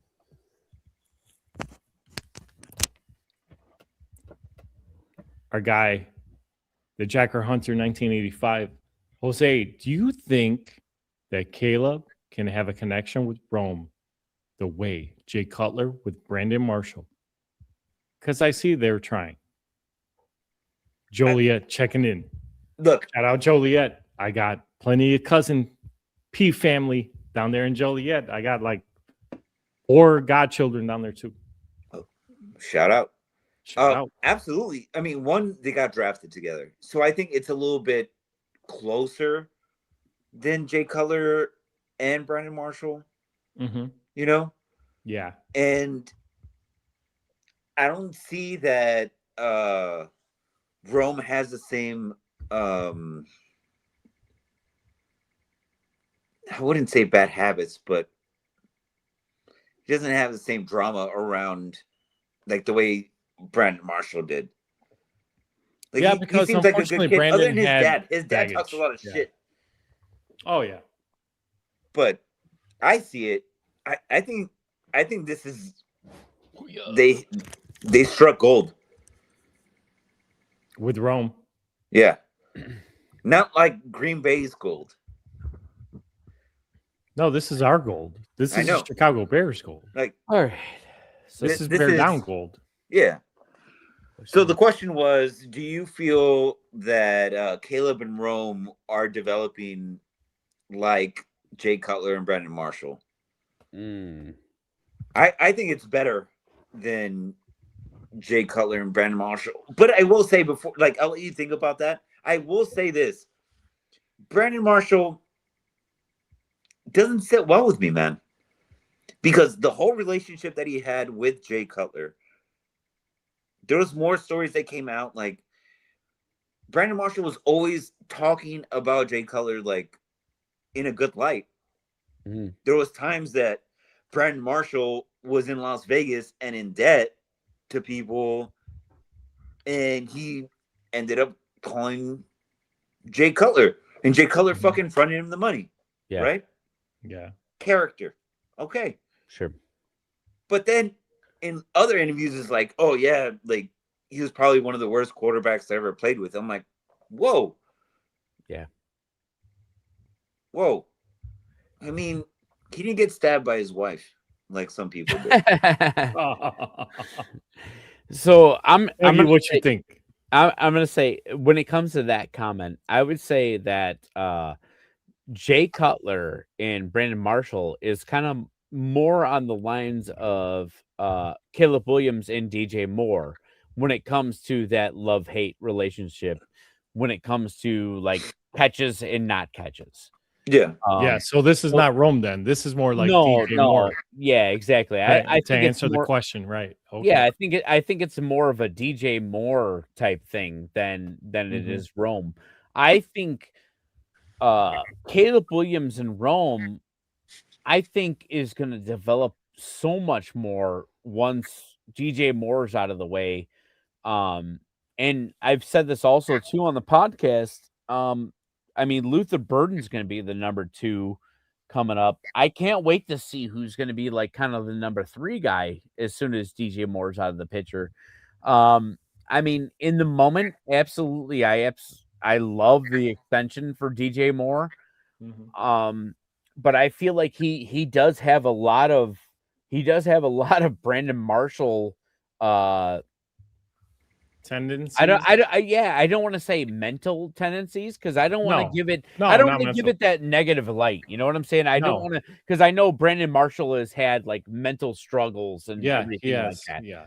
But I feel like AJ's not. No. no, I feel like but I also feel like DJ Moore has some kind of like internal battle, like maybe he doesn't. Maybe it's just he just doesn't show his emotions, or he shows his emotions improperly. It's I different. think he's been around a lot of bad teams because this is the Yes. first time that he's Yes. ever been in a like winning team. Yeah, Jose, look at the game ball he just got. What did he say when he got his game ball this week?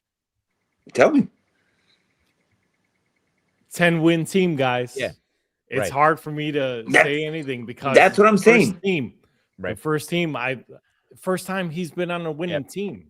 No, and So that's why. there was a Different. fuck. I want to say I don't know if it was like after the Green Bay loss or before that, but it's just oh no, it was after because they were like, oh, this is your first time making like multiple like touchdowns. Like, do you think you needed this? And he was like, Oh yeah, why would you say that? right. It was like, well, I could see That that, was the you could best. probably be frustrated. He was like, No. if I tell you yes, will you shut up? Like, yeah. Exactly. Yeah, It I'm a just- team player, so and who the cares media, about stats, the you know? media dude was like, maybe. He was like, no, you're not. He's being straight up, and there's Yeah. you respect Right. being straight up. But more he than said anything. it smiling. You know? Oh yeah, Like, right. I don't Right. think like this guy does not have a fucking Brandon Marshall bone in his body. It- Like I he don't legit think is a he great does. guy. I feel But He is. But I agree. I We feel love like DJ Moore. they paint that picture on him. Yeah. You know what I'm saying? So that is why I gave him like as far as that question goes, I feel like that is the better comp than like a Rome, you know? Yeah. Um I yeah, think it's great that he's there for Rome and Luther. yeah. Oh, absolutely. Like, and you know what? Let's go to the fucking playoffs and let's see what this contract fucking plays out for him. Right. But I think that we got the good pieces in fucking Rome and Luther, though. Yeah, I feel like it's just one of those deals to where what they it isn't like they don't have the pieces that they need to succeed. It's just they need to figure out how to succeed with the pieces that they have Yeah. to get it all there. And you know, it's just one of those deals like to where it's kind of like cooking. You know what I mean? Like you've got all the ingredients, and your ingredients can turn into a 5-star dish, or them bitches, if you rush them or you cook them wrong, shit's burnt as fuck. You know, like it's all about finding out what you got, finding your time and temps, and executing. That's it, baby. As the Jacker said in his question, he's hoping to find out the truth about Rome developing connection with Caleb. I think personally it's happening because you know what? Besides the point, they were both drafted together, right? Obvious. Right. Yeah. So they're going to have some obvious chemistry together because they had plenty of media days together. Oh, look, the Chicago Bears drafted, 2 first-round picks and whatever together. They've developed that chemistry. But if you remember, before Rome started cooking, Caleb already started cooking with Zacchaeus already. Right? Who we just acquired. And Caleb is going to cook with whoever is around him with the play calling. And then when he starts doing his recognition, and then as I said on the show, on the podcast on Monday Night, Dougie, I'm not calling this Mahomes type moves. I'm calling this Williams type moves when he escapes the pocket and he scrambles and he's looking downfield because the play breaks down and he's trying to do some majestic stuff. He's going to find whoever's open and make a magical play. Right. The thing is with Rome has his daddy in his ear, I'm sure, right? Because I dad's all over. That's I'm sorry. That's an unfair pressure to put on your son, on your child, any sport, regardless. You want to pump them up. You want to support them best because that's your flesh and blood, right? You want the best for them. Yeah. Caleb, I can't see anything any different. Him trying to do the same for Rome, right, as anyone else. Who can you say? It's kind of a hard question to answer when you're a new rookie quarterback and you're coming in to an already installed offense for you, for example. Sure. And you've already got an established tight end, maybe 2 of them. Yeah. In our case, Cole Kmet was already installed.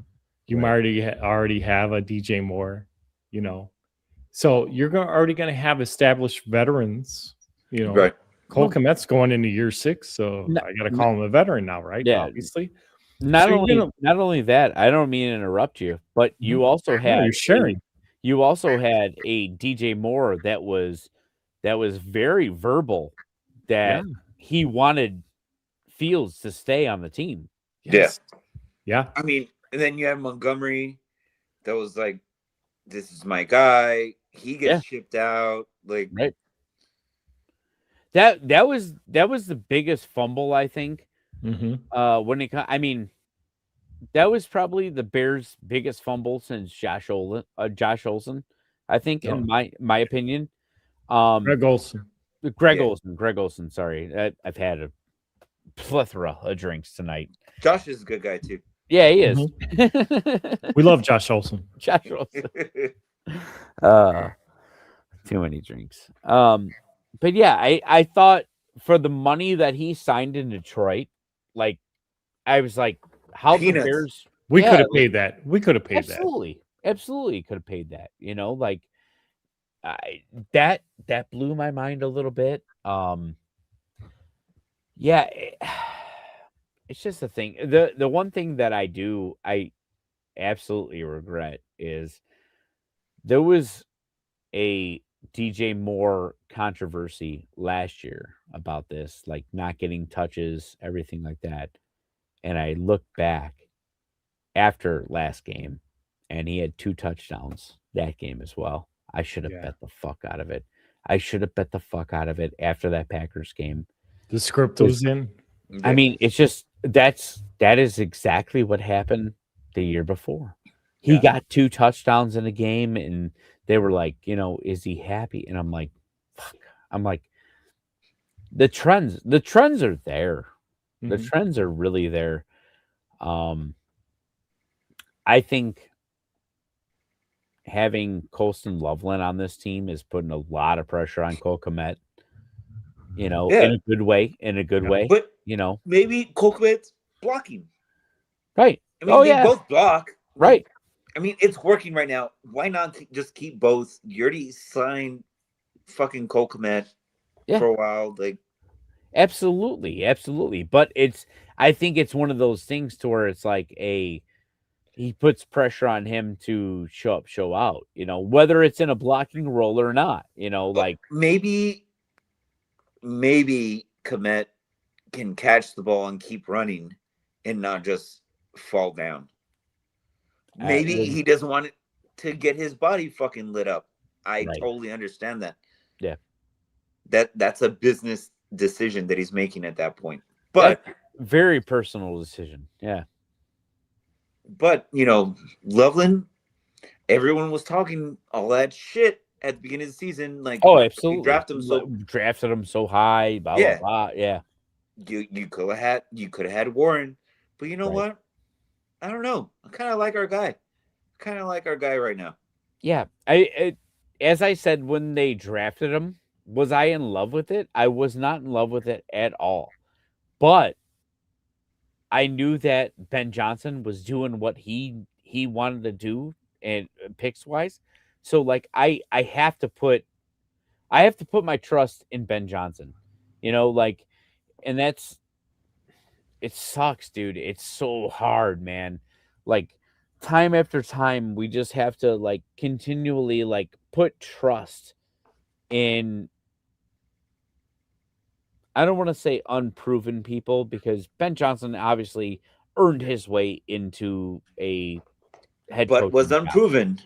But he was unproven in that role. Yes. But now, I mean, honestly, and people could say whatever they want to say or whatever, but like the downfall of the Lions since then, I mean,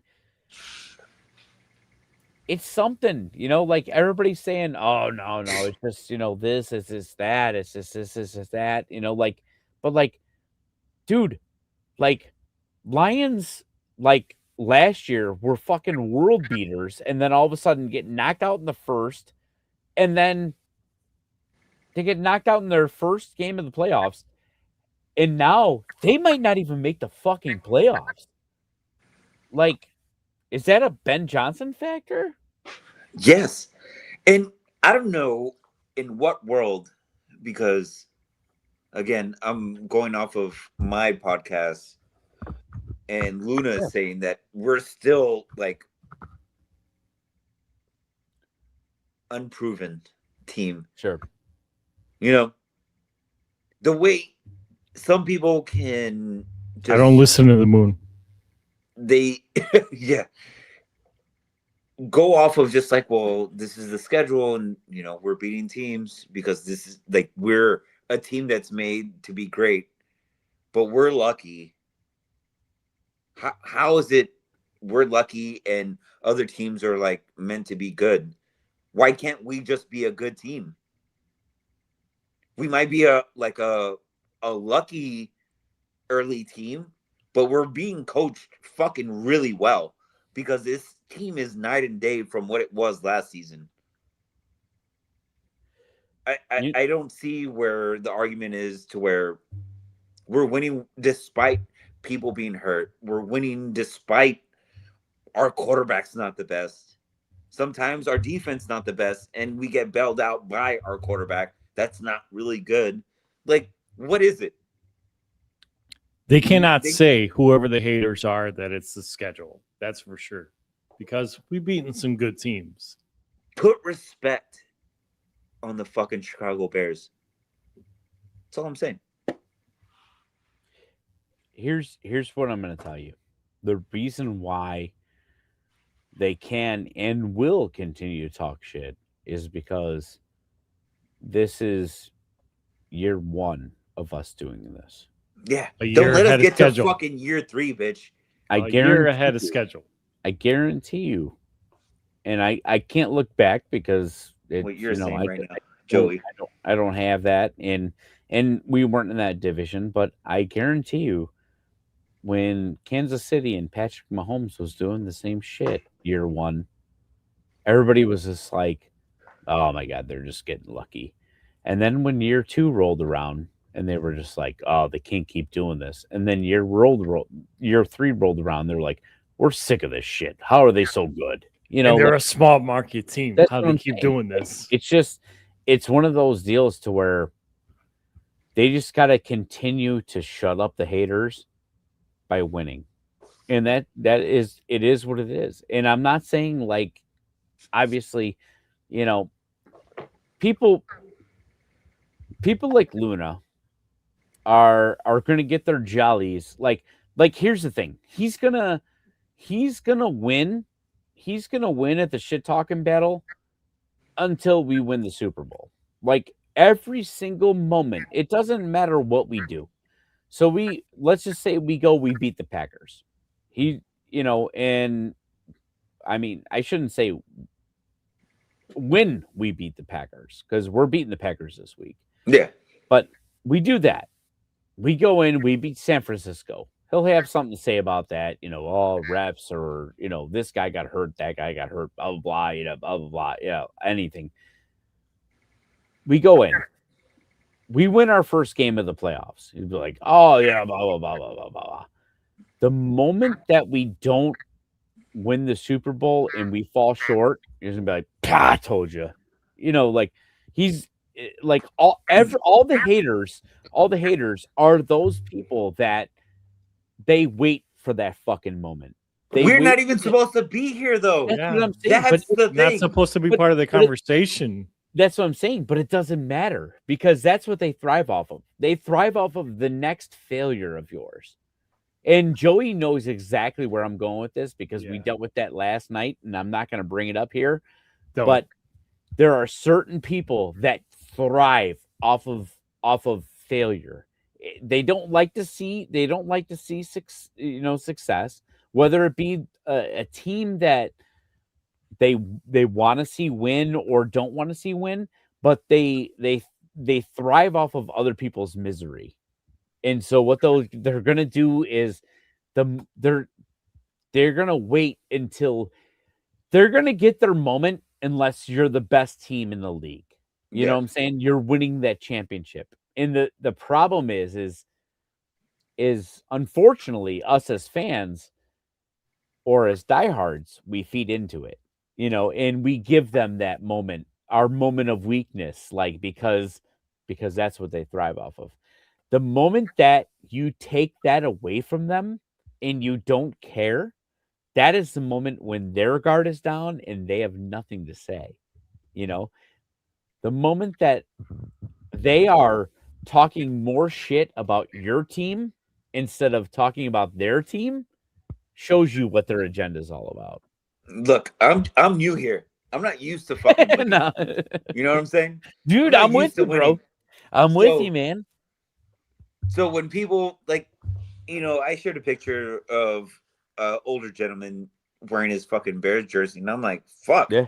That was awesome. Hey, Oh yeah. That was Hey, awesome. especially here in fucking San Antonio, Texas, Right. where Oh, yeah. it's like, Yeah. fucking either. I mean, mostly Cowboys. Now, I feel like the Houston. Texans are like Yeah.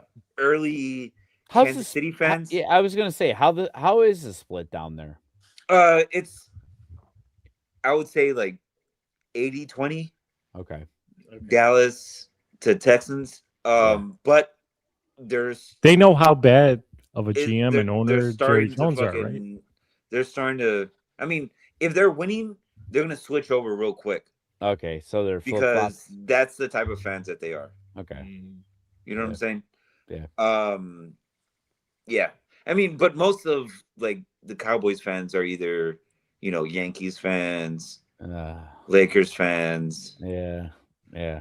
So Just generational they losers. they like to like Albert. cherry pick where they're from, Poor Albert. Yeah. Albert's the Hawks fan, though. No, you know, hey, come I on. mean, Albert he is likes the Hawks. committed to the Indian. So yeah. I don't know. But- About that I don't know about him either. I haven't met him. I haven't got him drunk yet, so Yeah. I don't know. guy. I know. Oh, Keep- that's a cheap date right there. Oh my god, Say I that. know. It's a cheap date. Doesn't take much. But he's a youngin. He's a youngin. Like I want to say, Albert and Jordan are the babies. How old are they? Fuck, I think Albert's like Docs. 33, Oh, 34. I want to say both of them are around the same age. Oh shit. I mean, that picture that Peter put of Jordan, that was only like 3 years ago, and he was like 9. He was styling and profiling at Yeah. 9. Oh, Yeah. damn. I know he even took the picture like squatting all like Dude, I was yeah. Yeah. Well, that's when I knew he was young because we ain't doing squats like that anymore, bro. Can't. Knees can't. don't work like that shit anymore. Used to break dance. I can't do it no more. Yeah, These knees can't take it. no. No, and I now, used to now you skate. break. Now you break when you Like- dance. I break wind when I dance, Break and when I I the dance. next what is it? The next wicked performance or whatever when they need another Tin Man to be casted. That's me. Give me them oils in my knees, in my elbows. Oh fuck. Yo, you know what's crazy? How long have we been on? Almost 3 hours and 30 3:22. minutes. Fuck yeah. And we Marathon. still having fucking almost 200 people, Yeah, at least on Twitter. yeah, Y'all are the best. yeah. No, It's fantastic. The still, yeah, best. still over 200 people. Hey, All right. hey, Dougie. Yeah. Who got knocked out? Paul got knocked out. Goddamn right. Stay in the algorithm. We got one thumbs up. That's what. Hey, it's better than none. Positive man. spin on everything. No, I can't wait, dude. The funny part is I gotta be at work in 3 hours. So that's gonna be fun. But Look, I just want to know. Yeah. Because y'all, I mean, obviously y'all got to be at work tomorrow with Joey's not off, like work- man. not- Joey's on like not siesta. work. Yeah. but I don't know. The last Not time the R. Kelly kind, okay? the last time that I kept Joey up this late, Yeah. there was a certain HBIC that was not happy with me. So, Oh yeah, you showed up to the tailgate late. I remember that. But was he late though? no. Yeah, he was late. No. I didn't care, but he was late. You don't worry about me, bro. Yeah. I'm my own man. what You I'm don't saying, worry bro. about me. Yep. That's No, but I fucking love you guys. Yeah. I appreciate. Hey, whenever I get that fucking Joey P text message or I get a text message from you, Doug. yeah. Hey, he's like, hey, do you want to jump on? Yes. Yeah. Give me like 2 seconds. Here's the I link. had a cap running right now. Or not right now, like 3 hours ago. But I was like, oh, I can't have this shit fucking running. And I'm like on a podcast because all you hear is the fucking yeah. the machine going. Yeah. But I absolutely love you guys. I appreciate. Nah, dude, the I feeling's appreciate everything mutual. that y'all do. Absolutely, dude. Like you could ask Joey. The Love, first love. You the are first thing I did was I asked Joey. I'm like, Joey, you want to get on a podcast and talk about Paul getting knocked out?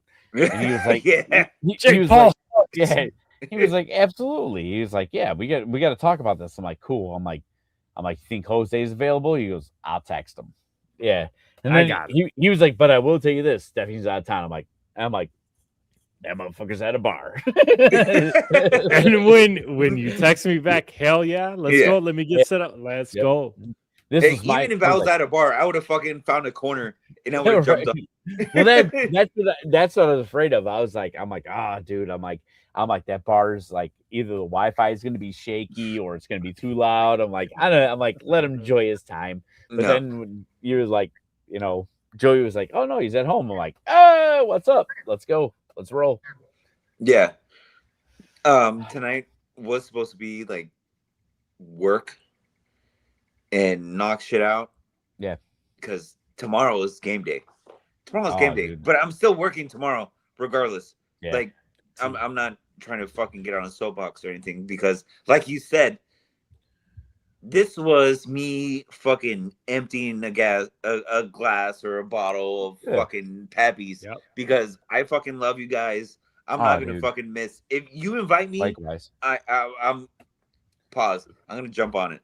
Oh no, dude. You always know there's always an open invite, man. You're one of the big homies, so we're always doing some stuff. Like, dude, tonight, like I had no intentions of doing anything, dude. Before this, I crushed 2 bottles of wine and then that's what I'm talking about. Whiskey. So I'm not a huge wine guy, like I collect stuff like so. Like I crushed like a 2010 and a 2012 tonight. And oh yeah, and whatever. It is what it is, man. Doing some cooking and just having a good time with the wife and watch the movie. Like I said, that Knives Out series, if you haven't, check it out, man.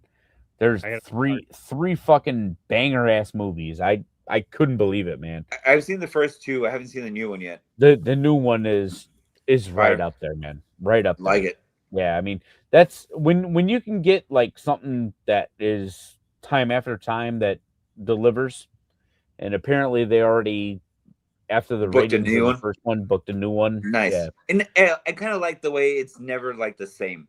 Yeah, it's just the same like, detective. That's it. Yeah, but Yeah, never the that's the same. best. Fucking great. Yeah. No, I mean it leaves you there. I will tell you this. I solved that shit. I solved it. Dude, I solved it probably. So the movie's like, I think. Give us the code, Dougie. Give us the Game Genie code. I think it's like 2 hours and 20 minutes or 2 hours and 30 minutes. I figured it out about 37 minutes in, roughly. But I didn't. It's a flex. But I figured it out. But I figured out like the who done it, but I didn't figure out all the like. Yeah. When they break it down, you're like, oh. Yeah. Like, yeah. It's fucking great. It is really. That just goes to show that intuition that you have is on it. It's on it. Yeah. It's like a switch. He turns it on. That's it. Yeah. No, I'm like, I can get you there, but I ain't doing none of the legwork. Yeah. But no, you know what I can't wait for, and we're listening. we will figure it out. And I know it's not probably going to be next year, but maybe the year after that. I want to get all of us on a cruise, because when all of us are on vacation together, Jose froze just thinking about it. I'm not frozen. You froze for a hot minute, dude. You were like, no. Bro, I took Joey P on his first cruise last year, Pop my cherry. and we did some things. We did some things. We was, went viral for some things. Yeah, we lost There- some years. We lost some years off the old life. There's no We doubt we about actually have Dougie. We have 2 Chicago Whiskey Comiskey hats printed by this guy Yeah. somewhere floating in the Caribbean. Oh, speaking of, I'm gonna replace the caps that y'all threw. on the ice. threw on the ice, Yeah. and some other stuff. I have some other stuff cooked up for y'all, All so right. be on the lookout. Well, I appreciate that, man. I appreciate that. Yeah, we need Frankie to fucking start putting some more goals in the net. He got his He, first one last got- night. yeah, he It was a got long back time off, since yeah. October. first time since mid-October, dude. I mean, like, you gotta plug it. You gotta plug it, Doug. yeah, I know, man. I was pumping him, man. Yeah, Joey will tell you, man. I was throwing some yeah. crazy fucking cash on his anytime goal, but he just I think, honest to God, I think Frankie Nazar's hurt right now. I mean, a lot of, and I don't want to discredit it. I think a lot of NHL players are hurt right now. I think this like condensed schedule for the Olympics Olympics, that may they're or waiting may on not that. happen. That may or may not happen. Yeah, it's really putting a fucking burden on these teams, playing too much and playing hurt and stuff like that. So I'm really looking forward to, honest to God, at this point where we're at, I mean, with the Hawks, dude, I hate to say it. I don't know if you guys look, but like we're like literally 3 points away from being the worst team in the NHL right now. Like from where we were at. So Lottery. so where I am at in my mindset with this whole thing is I'd be really okay with the Hawks just resting Bedard until after the Olympic break, just letting them marinate for the whole month of January.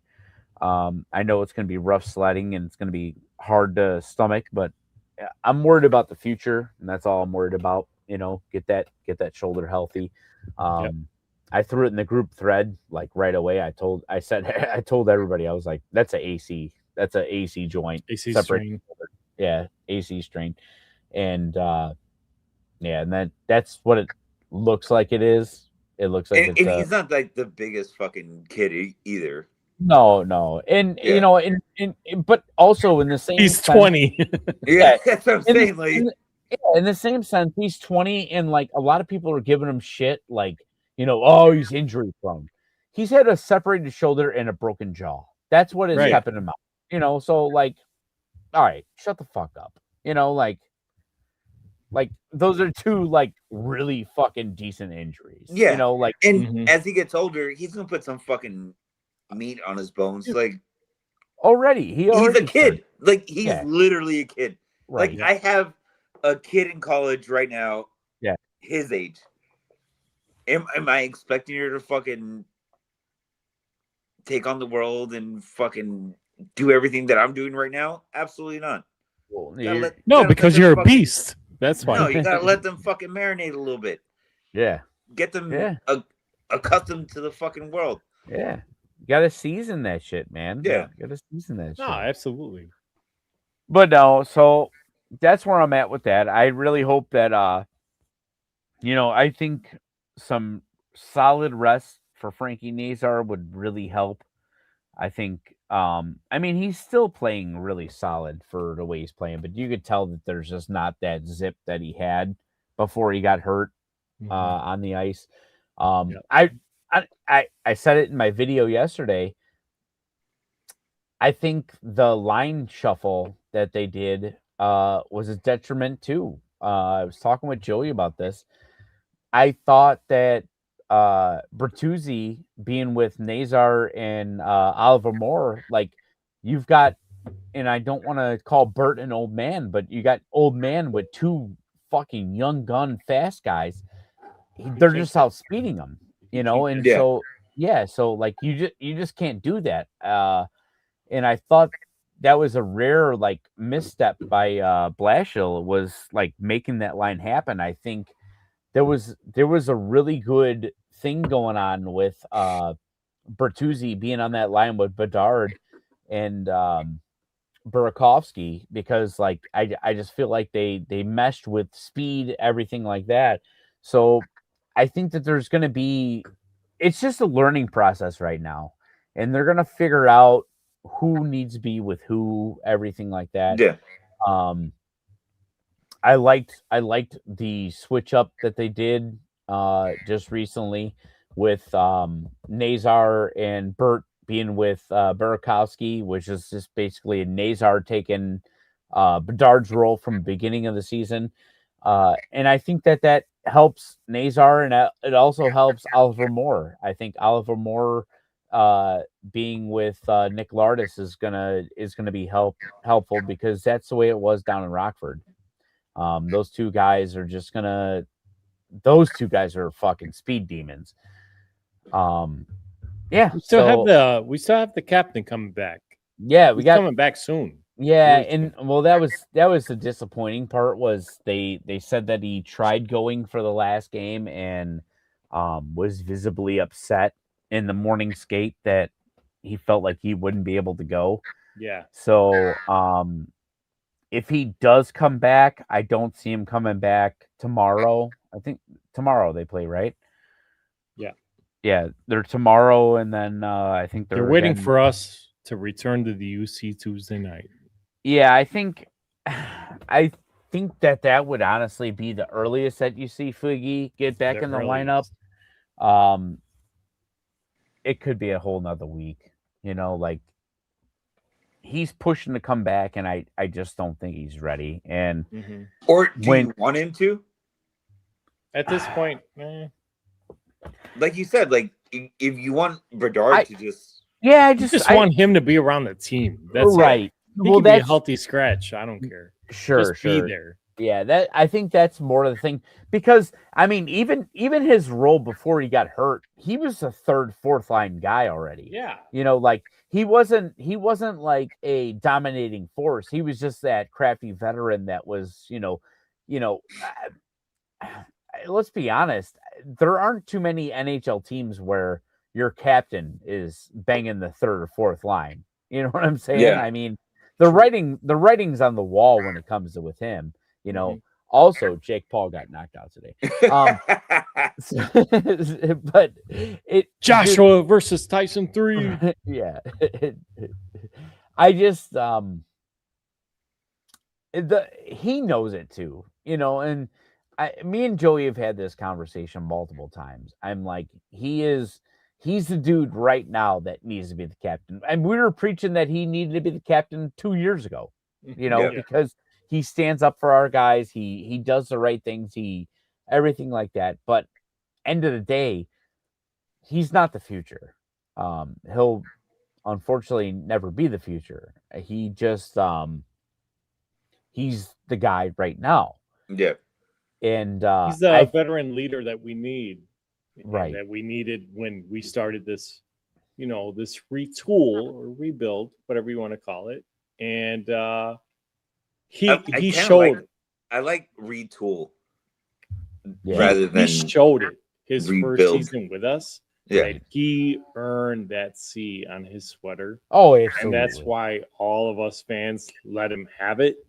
Yep. I know I got to meet him and at the Hawk store in Michigan Ave, and I let him know right away. He's like, "Who do I make this autograph out to on his hat that I bought?" And he's like, "To you. Make it out to yourself because you deserve that C on your sweater." And he just looked at me, he laughed. "Can I get a photo with you?" I'm like, "Yeah, let's take a photo." Bang. Yeah.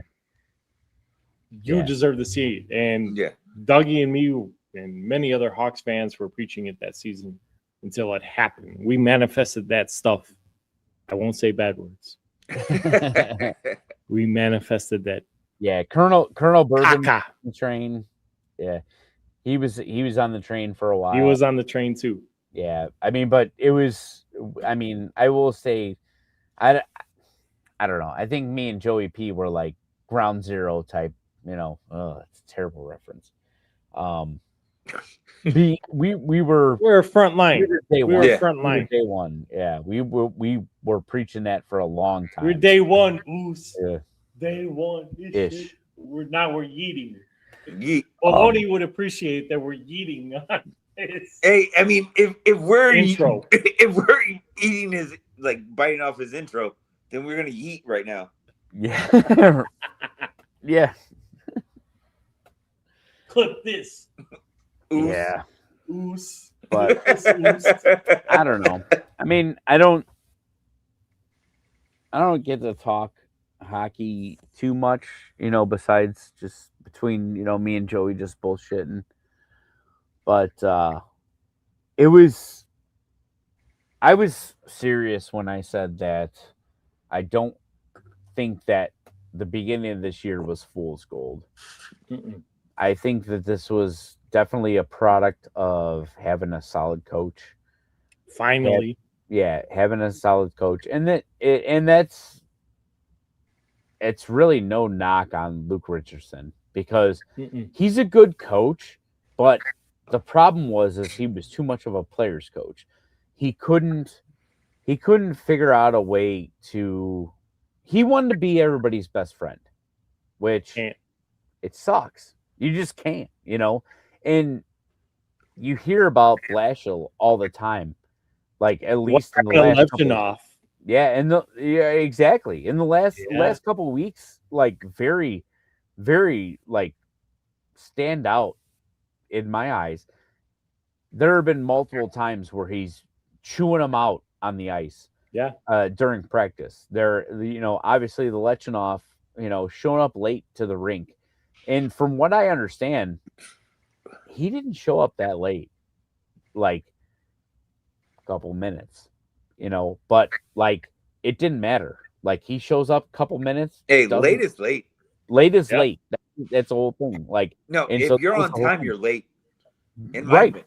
Yeah. Oh, dude, absolutely. Yeah. Yeah. If you're not ready from Jump Street, yeah, fuck you. Yeah, and so I think that was a lot of things that I think Luke Richardson didn't do last year, and that's probably what cost him his job, and that's what also loses a team too, though. Yeah. Like you got to remember, like a lot of these guys are young, and I don't want to say they're looking for a dad figure, but they're looking for authority. You know what I'm saying? Yeah. Like somebody's gonna keep them in line, everything like that. They don't make NHL money or NFL money. They don't make NBA money, stuff like that. But Yeah. they're still making good money. And those motherfuckers go out drink. They go out do this, go out do that. I'm sure you guys have seen. There are videos of Bernard out there hammered. Hell yeah. Motherfucker's 20. Hey, It's happening. It's do it. happening. do it, but stay disciplined. Do what you do on the outside, but when you show up to that ice, that's what's up. So that's what I feel like this coach I mean, is. Not was. everyone is a fucking Dennis Rodman. Oh my god. No, we're not. Nobody's a Dennis Rodman. No, Not that's what I'm even saying. me. And think of Phil Jackson as a coach to be like, I know we're in the playoffs. Yes. Go to Vegas. That's fine. Yeah. But come back. Come back. You better be back tomorrow. You better catch the red eye. That's the whole thing, man. It takes a special type of coach. Like that wouldn't like. That's why Phil Jackson was like different than everybody else Oh, because absolutely. he gets into like his Zen thing and he gets much more into the mental capabilities of it. Like Mhm. everybody else would have told Dennis Rodman like "fuck you," Yeah, like but Yeah, right. They Whatever. wouldn't have dealt with it. the thing is, there wasn't.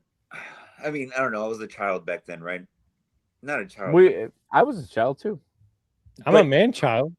It's the But same. was it like other people? You would notice a drop off if they were on a fucking bender in Vegas.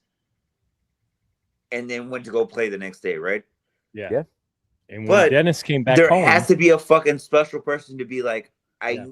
this is his way to fucking Release. release Yeah. and then just fucking ball out. Go ahead, Joey. Go. I have a confession to make. Oh, here you go. My office downtown at work. Yeah. I we get get asked by a lot of younger employees when they come to me in my office and they say, "Boss, who's that? And you got a basketball 8x10 on your Oh, desk? Who is no. that?" Oh no. It's Phil Jackson. Why is he throwing up that triangle? Because Big we were Jay-Z doing it. fan. Well, I am a Tennessee fan.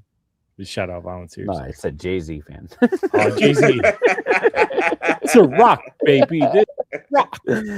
Or Diamond Dallas Page. Or no, yeah. Bang. Feel the bang. No, Motherfucker sued Jay-Z. he better. Anyways, Falling I- off the rails. I tell them that's my mentor. He's Yeah. my, I don't know him. That's my spiritual mentor. And they look at him in my photo and they're like, who is that? Because they're youngins. They don't know Yeah. who he was. They were born. My sister's 26. She don't know who Phil Jackson was or the Bulls of the 90s. Yeah. And it's like, I'm trying to, little by little teach and preach. You gotta learn to- them. I got to learn them. Yep. Phil Jackson is on my desk at work. He's my mentor spiritually. He's my spirit animal. Why you guys preach everything I would say about him? And it doesn't matter the personality, that you're blessed with in life, that you're going to be with or work with or live with, whatever. I'm going to use my Phil Jackson magic on them. I told you I'm Like going to that. expose myself. I'm exposing myself.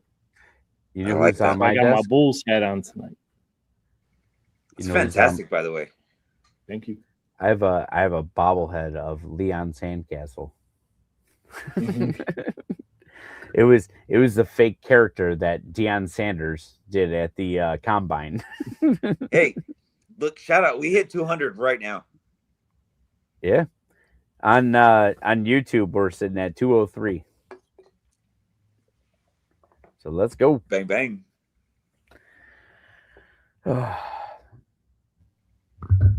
No, well, I think we should throw down some final thoughts here because No, I'm gonna bring it It's way back.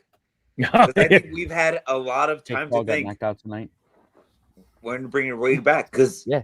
your original question was, what is that one friend that we're gonna bring out to the match? Oh yeah, let's hear it. I mean, obviously, I have my own fucking Conor McGregor, and that is fucking Taco. You're just gonna throw him in. He's your guy. He's That's- my I guy. mean- I mean, I gotta be honest with you, dude. No, it was look. Look, yeah. look. I didn't say he's gonna fuck people up, but Right. he's gonna make the shit fucking entertaining, Yes. That he will. and that's my guy. Like, if I'm Don King, I'm gonna fucking set this guy up. We'll make some money. You're right. Hey, show the hair. Show the hair right now. I want to see it. Don King. God damn it. Pinche got no Don hair. King. Let's I don't go. fucking Hold care. on. Hold on. Yeah, Let's go. look, Show it. I have See? my guy. There's his Don King. Now you do your speech. Only in America. No, you're not wrong. And that was kind of a layup question to you because I mean to me, obviously- yes. So Yeah. I mean, I don't know about y'all, but that's gonna be my guy. I've known him since I was like 12. He didn't like me for like 3 years, but it's fine because we're like this now. It's random. Like he didn't like you for 3 years, but then you've hated him all these years. No. I'm just kidding. I heard different, Dougie. Steph has told Sandy P and me different. They got a whole other dynamic from what we hear. But no, I mean seriously, like that was a lob meatball ass fucking throw it down the plate, hit the home run type thing for you. Because honest to God, I mean, like you want to talk about a guy like it. Honest to God, most fights, it doesn't really matter what they do in the ring. It's just the hype. It's leading up to it. Get the buys, and like he would totally do it, like. He's just a unique individual, and that's what sells. Yep, that's my guy. Yeah. Joey, who would you pick? I must have stepped away for the question, but oh the yeah. question So basically, I'm taking a bullet for all of you. I will. If you had one, you're the promoter. Okay. Like Jake Paul got knocked out tonight. If you're the promoter, what is one of your friends or family members that you would promote? Might promote. Yeah, who would you promote? Who's You're the your hype fighter? guy. You're the hype guy. You're putting a friend or family member into the fight. Oh, this is so easy for me, Dougie. Okay. Jose, you haven't met my primo yet. Oh, I can't wait. Dougie has. Let's go. My primo Jose Sanchez, man. Pantoja. Oh my god, dude.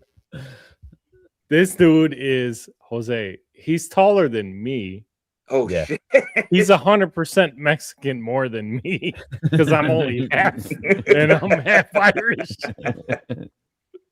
Dougie met him. Yeah. I'm like, I showed. They showed up. The family met us at the our first Bears watch party at the Ramoba. Yeah. Shout out Ramoba. Yeah. We're gonna kill it later on today. Yeah. Again, like we always do in the loft. Yeah. See you in like 15 hours. Yeah. When people were watching my cousin Jose walk up the steps. And he's like all Tejano out. Like he had his sombrero and his fachas and he's all dressed up because he's like, I gotta show off to my cousin. It's his party. I'm like, it's not my party, bro. It's yours. Who is that? He had on his Mike Ditka pilot shades on too. Okay. Because Dougie, I think I was standing next to you by the bar. Yeah. We were buying beers when he walked up. Who the fuck? Everybody's like, who the fuck is that guy? Sorry, I cussed. Who the fuck is that guy? I'm like, oh, you don't want to know. Well, dude, you turn He's over. one of me. That's my blood right there. You turn over, and all you hear is coming up the stairs. You're like, everyone's cups, everyone's beers is jumping like Jurassic Park. Yeah, it's like the water's jiggling in the cups and shit. Hello? Look, hold on.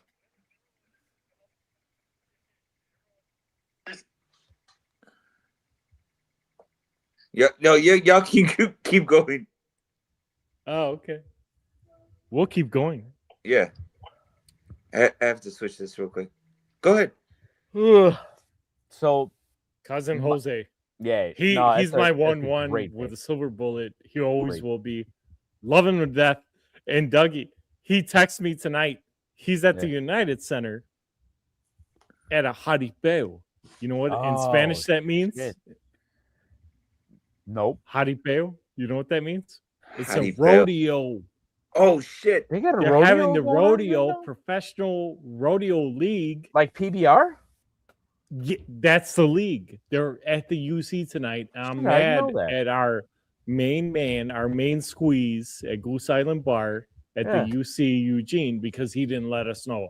I would have been there tonight. Look, I didn't even know it was coming. I didn't know if either. you like rodeos, San Antonio does a whole fucking like 2 weeks of rodeo. Oh, I know. Yeah, Dude, the one time I was in San Antonio, I went there for the fucking Royal Rumble, and dude, the guy looked at me and like I landed off the plane, and that was back before Ubers, everything like that. Yeah. I grab a taxi or whatever, and the taxi's like, "Where you going? Heading to rodeo?" I was like, "No, dude." No. Everybody, asked Mary. Everybody that entire weekend. You heading to rodeo? No, dude. We're going Stop to stereotyping yeah. me. Yeah, we're going to fucking Royal Rumble. Heading to rodeo. Oh, dude. Look, you'd have a blast. Fucking, we had Tigres del Norte last year. I mean, whoever's still alive. But yeah, it's I mean, look, the city just passed the whole fucking rebuilding of the downtown area. Oh Like, shit. we gotta keep Wemby fucking happy, right? Oh, We of don't course want him you have fucking to. leaving. So the AT&T Center, it's not that far away from downtown, but it's distant. No, Yeah. yeah. So they're gonna build. I was there. It's off the They're gonna- expressway. It's further. Yeah. They're gonna build everything right near the Alamo Dome. The Alamo Dome is gonna get rebuilt. I mean, there was supposed to be a baseball field somewhere down there, but Okay. that got tossed to the side. But Yeah. I'm just trying to figure out Illinois if San Antonio's politics. gonna fucking pay for this shit. Why can't fucking Chicago pay for a new goddamn fucking stadium? But Here we go. I mean, Dougie, hey, he I'm brought not up the gonna- stadium I mean, talk. that He can- brought up the stadium talk. Look, this He's trying to make 4 hours, and No. that's why we need 4 more minutes. yeah, We're gonna bro. make 4 hours. We're gonna break the I'm ride. just saying that this Talking could about have fucking stadiums. lasted us through like 6 a.m. But So I'm gonna tell you who my guy would be. My guy that I would hype up, and then I'm gonna tell you my piece on the stadium talk. all right, Let's go. My guy with a bullet, a guy that I feel like I'm gonna hype him up, but I'm gonna have to do all the hyping. okay, But I feel like he's gonna be the dude that will just like be sneaky fucking good at fighting. Dan Reyes, 100%. I'm taking Dan Reyes, dude. We have a buddy.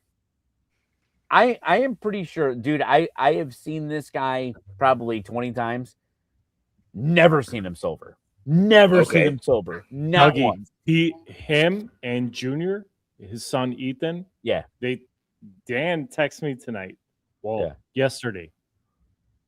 Compa, Padrino, we'll be there tomorrow at the remote. Oh, shit. Dude, I'm telling you, man. I think he just walks around with like a certain blood level that is just like I've never seen him sober. Never, not once. fantastic. Never, not once. I'm pretty sure Amazing that person. he's a phenomenal person. He's actually my neighbor. He's like next door. Dude, I'm pretty sure like if I ever ran into him and he was sober, he'd be like, "Hey, what's going on, man? Nice to meet you." Like he has no clue who I am. Yeah. Like type shit. But yeah, that would No, be he the knows you. guy. He loves you. But also, yeah, but like just the way he is, like everything that he does, he puts his heart into. He'd be a great fighter. Like I would have to do all the hyping, but he would be a great fighter. So Dan Reyes would be my guy that I would hype and lead into he would be my cash cow. Also, I'm pretty sure he could probably just take a bunch of punches. So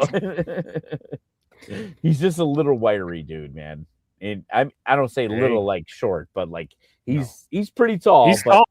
He's tall, but he's wiry as shit. Shout out Beef Loaf and Mrs. Beef. Oh yeah, they They ran flew out into him. to Vegas yesterday. He happened to be at Midway and he took a photo with them. So Yep. he's Yep. tall. All right, so on to stadium talk. Let's go. So the thing that the reason why the Bears are walking away from Arlington Heights is because they don't want to pay for streets and infrastructure for the stadium. Coming from a guy that knows how much the streets and infrastructure cost, it's a fucking shit ton of money. Yeah, I mean, a shit ton of money. And them trying to dump that on the city of Arlington Heights, like, I'm not going to say like Arlington Heights would go bankrupt trying to accommodate them, but they would put themselves in a financial position that would be very, they would have to front the money ahead of time before they see the money coming in off of the stadium and the employment and the taxes and all Yeah. that stuff. And on top of that, they would have to go ahead and put that to a vote to try and tax hike the shit out of this, which ain't gonna pass, so it is really a losing battle on their end, and it's really only gonna make the city look bad. So it was just a mistake buying that property. No, it's just they bought the property thinking that they're the Chicago Bears and people are just gonna give them what they want. Yeah. That's literally what it is. And I'm naive, like I don't know a lot about No. what goes into fucking building stadiums, obviously, but do people that build stadiums typically pay for fucking everything? Or I mean, they would pay for the streets and infrastructure going into it. The problem is they're not just trying to build a stadium. They're trying to build a village. yeah, They're got trying That's that. the hard part for them. Yeah, they're trying to build like a community and everything like that. And as like yes, will it bring in economic growth for the village? Absolutely. Yeah, but not right away. Nobody's debating that. Yeah, but No. it's going to be the growing pains of it that like you don't even understand, man. I mean, not doxing myself or anything like that, but like where I'm at, we're going through a thing, and there's a project that's going on right now, and I was telling Joey about it last summer that we had to front like 11.2 million on it, and it's getting close to being finished right now. The cash won't start flowing in until like I think next spring/summer. So like just fronting that, and that was like a small, I don't want to say small, but it was a Not decent, the same size. oh, dude, Yeah. we're talking a like retirement home complex type style, Yeah. like little community thing. We're not talking a stadium with restaurants and everything like that. I mean, like, Entertainment. yeah, oh my god, dude. I mean, that's a thing. Like, the Bears are basically trying to paint like the village as the bad guy, Yeah. and they're not. Like, the village didn't tell them to buy that property, Yeah, like they right. didn't say like, hey, do whatever. I mean, honestly, the Bears were kind of assholes in the whole sense that the moment that they bought that property, they removed all the toilets so they didn't have to pay occupancy fee on that shit. So their taxes went way down, like Yeah. right out of the gates, Duggies. because yeah, I mean, here's and I'm just gonna say, like, It's true.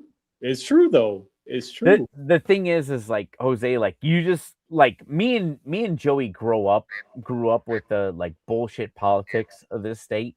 So like, And we see still it, live through we it. know it. Yeah, like it's just all like common knowledge to us. Yeah. Like you where you're at or whatever, they just, if they want it, they just do it. You know what I'm saying? Like here, it's like, how can we finagle somebody else to pay for some of it? Like, Yeah.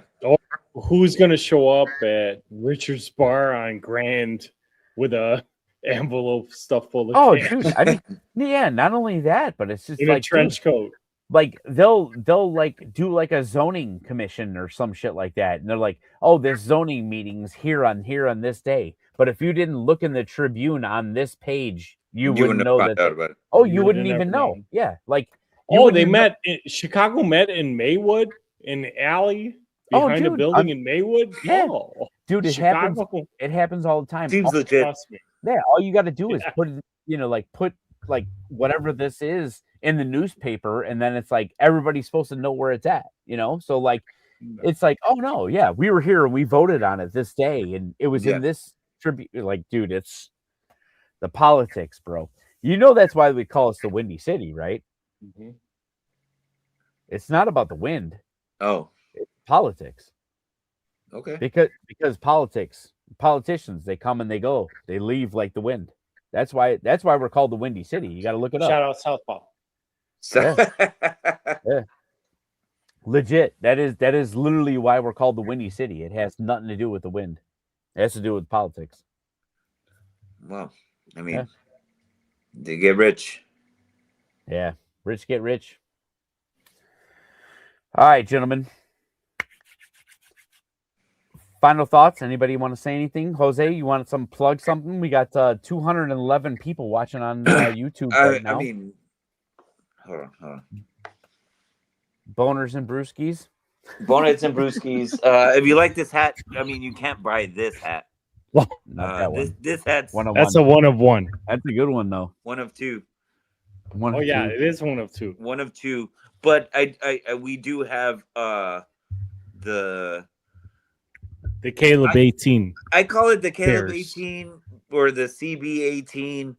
There's some guy on fucking Twitter that's talking a lot of shit. Doesn't matter. I A lot of mean, people if you on want to, Twitter if you talk want to go fucking fight people, go fight people on Etsy. Do you see me fucking complaining about Etsy. people fucking No. using the same fucking logos? I don't, man. Go No. and fucking make your own shit. Right. That's it. Like, they're gonna fucking, people are gonna fucking bite off shit. It's fine. Right. There's enough people in the world. Go sell your shit. Yep. Other than that, Hustle is hustle. look, Do your hustle, bro.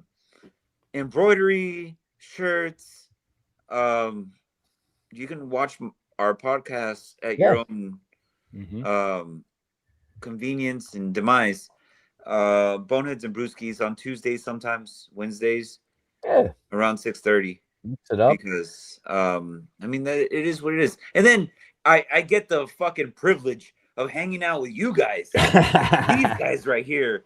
I mean, I get the call on my beeper, and I get Love the you, 911. hermano. Love you, hermano. that We're gonna means- bring back That peepers. means I need to Hashtag. sign on to my AOL fucking account Right. and get on Vacation, baby. with these guys because I mean it was supposed to be like a quick fucking I did recap of the fight.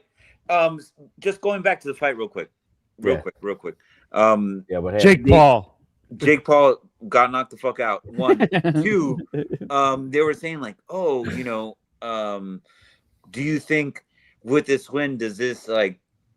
He was asking for a title match. Do you think this like opens him up for a chance? And everyone on the panel started laughing.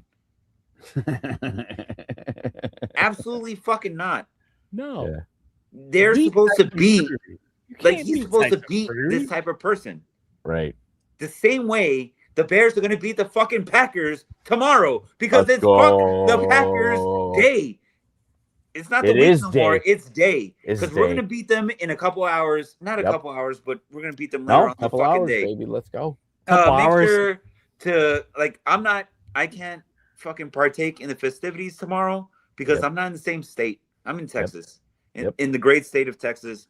That's why I got this Alamo beer. Well, it was a beer, but if you are in the area and can partake, make sure that you go to the Ramova tomorrow. The Ramoa 3520 South Halsted Street. There you go. There you go. You'll have a grand old time. Hell yeah. And if you like what you saw tonight, the three of us amongst some other people are going to be doing a little bit of a happy hour the day after Christmas. We are going to be me versus Taco. We're going to be doing a McRib off, which Want to be a McRib that day? yeah, it should be pretty crazy. What? Just quick thoughts, Jose. How many McRibs do you think your guy Taco is going to eat? 2, look, he'll push 4, and then he's gonna be like, "Oh, it's because I'm drinking soda to wash it down." Something's gonna fucking happen He'll like He's that. gonna get the most I'm calling it right now. carbonated. He'll have some drink. kind of excuse. Yeah, Yeah. Be like, I sucked in too much air last night while I was sleeping. yeah. All right. No, I was just trying to get a gauge because I mean he's been coming at me pretty hard. this It's on entire- brand. It's on Yeah. brand. It's on brand for him. Yeah. All right. So, all right, but yeah, day after Christmas, Boneheads and Brewskis, Chicago Sports Bums. We're going to be doing a little collaboration happy hour. It should be a good time. It's just going to be loose, relaxed, kind of like tonight. It's just going to be a bullshit. Yeah, We're have a lot gonna of fun. run through some topics. I mean, yeah, literally, like tonight was just going to be hop on for half an hour, shoot your reaction, and here we are, 4 hours and 10 minutes in. We broke the Hey. record, baby. Jake Paul got knocked out. Just to stay in the algorithm. We're pumping up in numbers for whatever reason right now. Oh yeah, Who knows? fucking Maybe it's- degenerates. I Yeah, fucking maybe- love it. I right, fucking maybe- love it. yeah, it might be all those people that I gaggled in in fucking Australia when I was drinking beers in Australia. All of Oh, a yeah. sudden we got an influx of Australian followers. So There maybe you you go. guys are enjoying your Saturday morning. By the way, if you are from Australia, we're fucking the Packers tonight. If you're in Australia, are you gonna say bear up? Ooh, Aren't they like upside down? yeah, that's a It's a weird great question. question. Great Yeah. question. I don't know. I'm not really good with Yeah, all that. no, that's a good question. No, Either way, I'm not going to be fucking able to bear sleep down. tonight. Either way. Either way, yeah, bear down. Bear either way. Yes, Joey. Any last words? Last words. He walked away from me because he's gonna put on something for us. Put it on. What you got? Cheese grater. You got your cheese grater. There you go. all right. Giving the people what they want. Yeah, baby. Give the people what they want. Let's roll. Let's get a side Hermano. profile. Love you. Thank you so much for hopping on last Yeah, second thank you, with brother. us tonight. You broke a record with us. This is amazing. And this is something that will live in history books forever because I'm going to, after the live, I got some things to say. And Oh. you know what? I'm going to say them after the show. But anyways, I have to get Sandy P's Menudo in 3 hours Hell yeah. when Sir Mac Produce opens. So, Dougie, you ain't the only one, brother, working. All right. All right. I got to get Sandy P's Menudo from our spot. early No, in the the morning. funny thing is earlier when I had my phone right here, Uh-huh. Steph was like, "Where the fuck are you?" I'm like, "I'm still on the podcast." Well, guess what? The three of us are game changers. Yeah, We are hell yeah. game changers. All right. We walk the beat to our own drum. All right, brothers. Hermanos, Yes, that's sir. what we do. So shout out to you, Hermano, for joining Yes. Boneheads and Brewskis. Y'all follow them on all the socials and on YouTube. Check their show out Tuesday, Wednesday night, 6:30 when they decide on their flex schedule. Yeah. I mean, we're free spirits. Free That's it. spirits. That's it. Nothing wrong with that. And by free spirits, they mean fuck Luna. And have a good night, everybody. Good night. Cheers. Goodbye for tonight.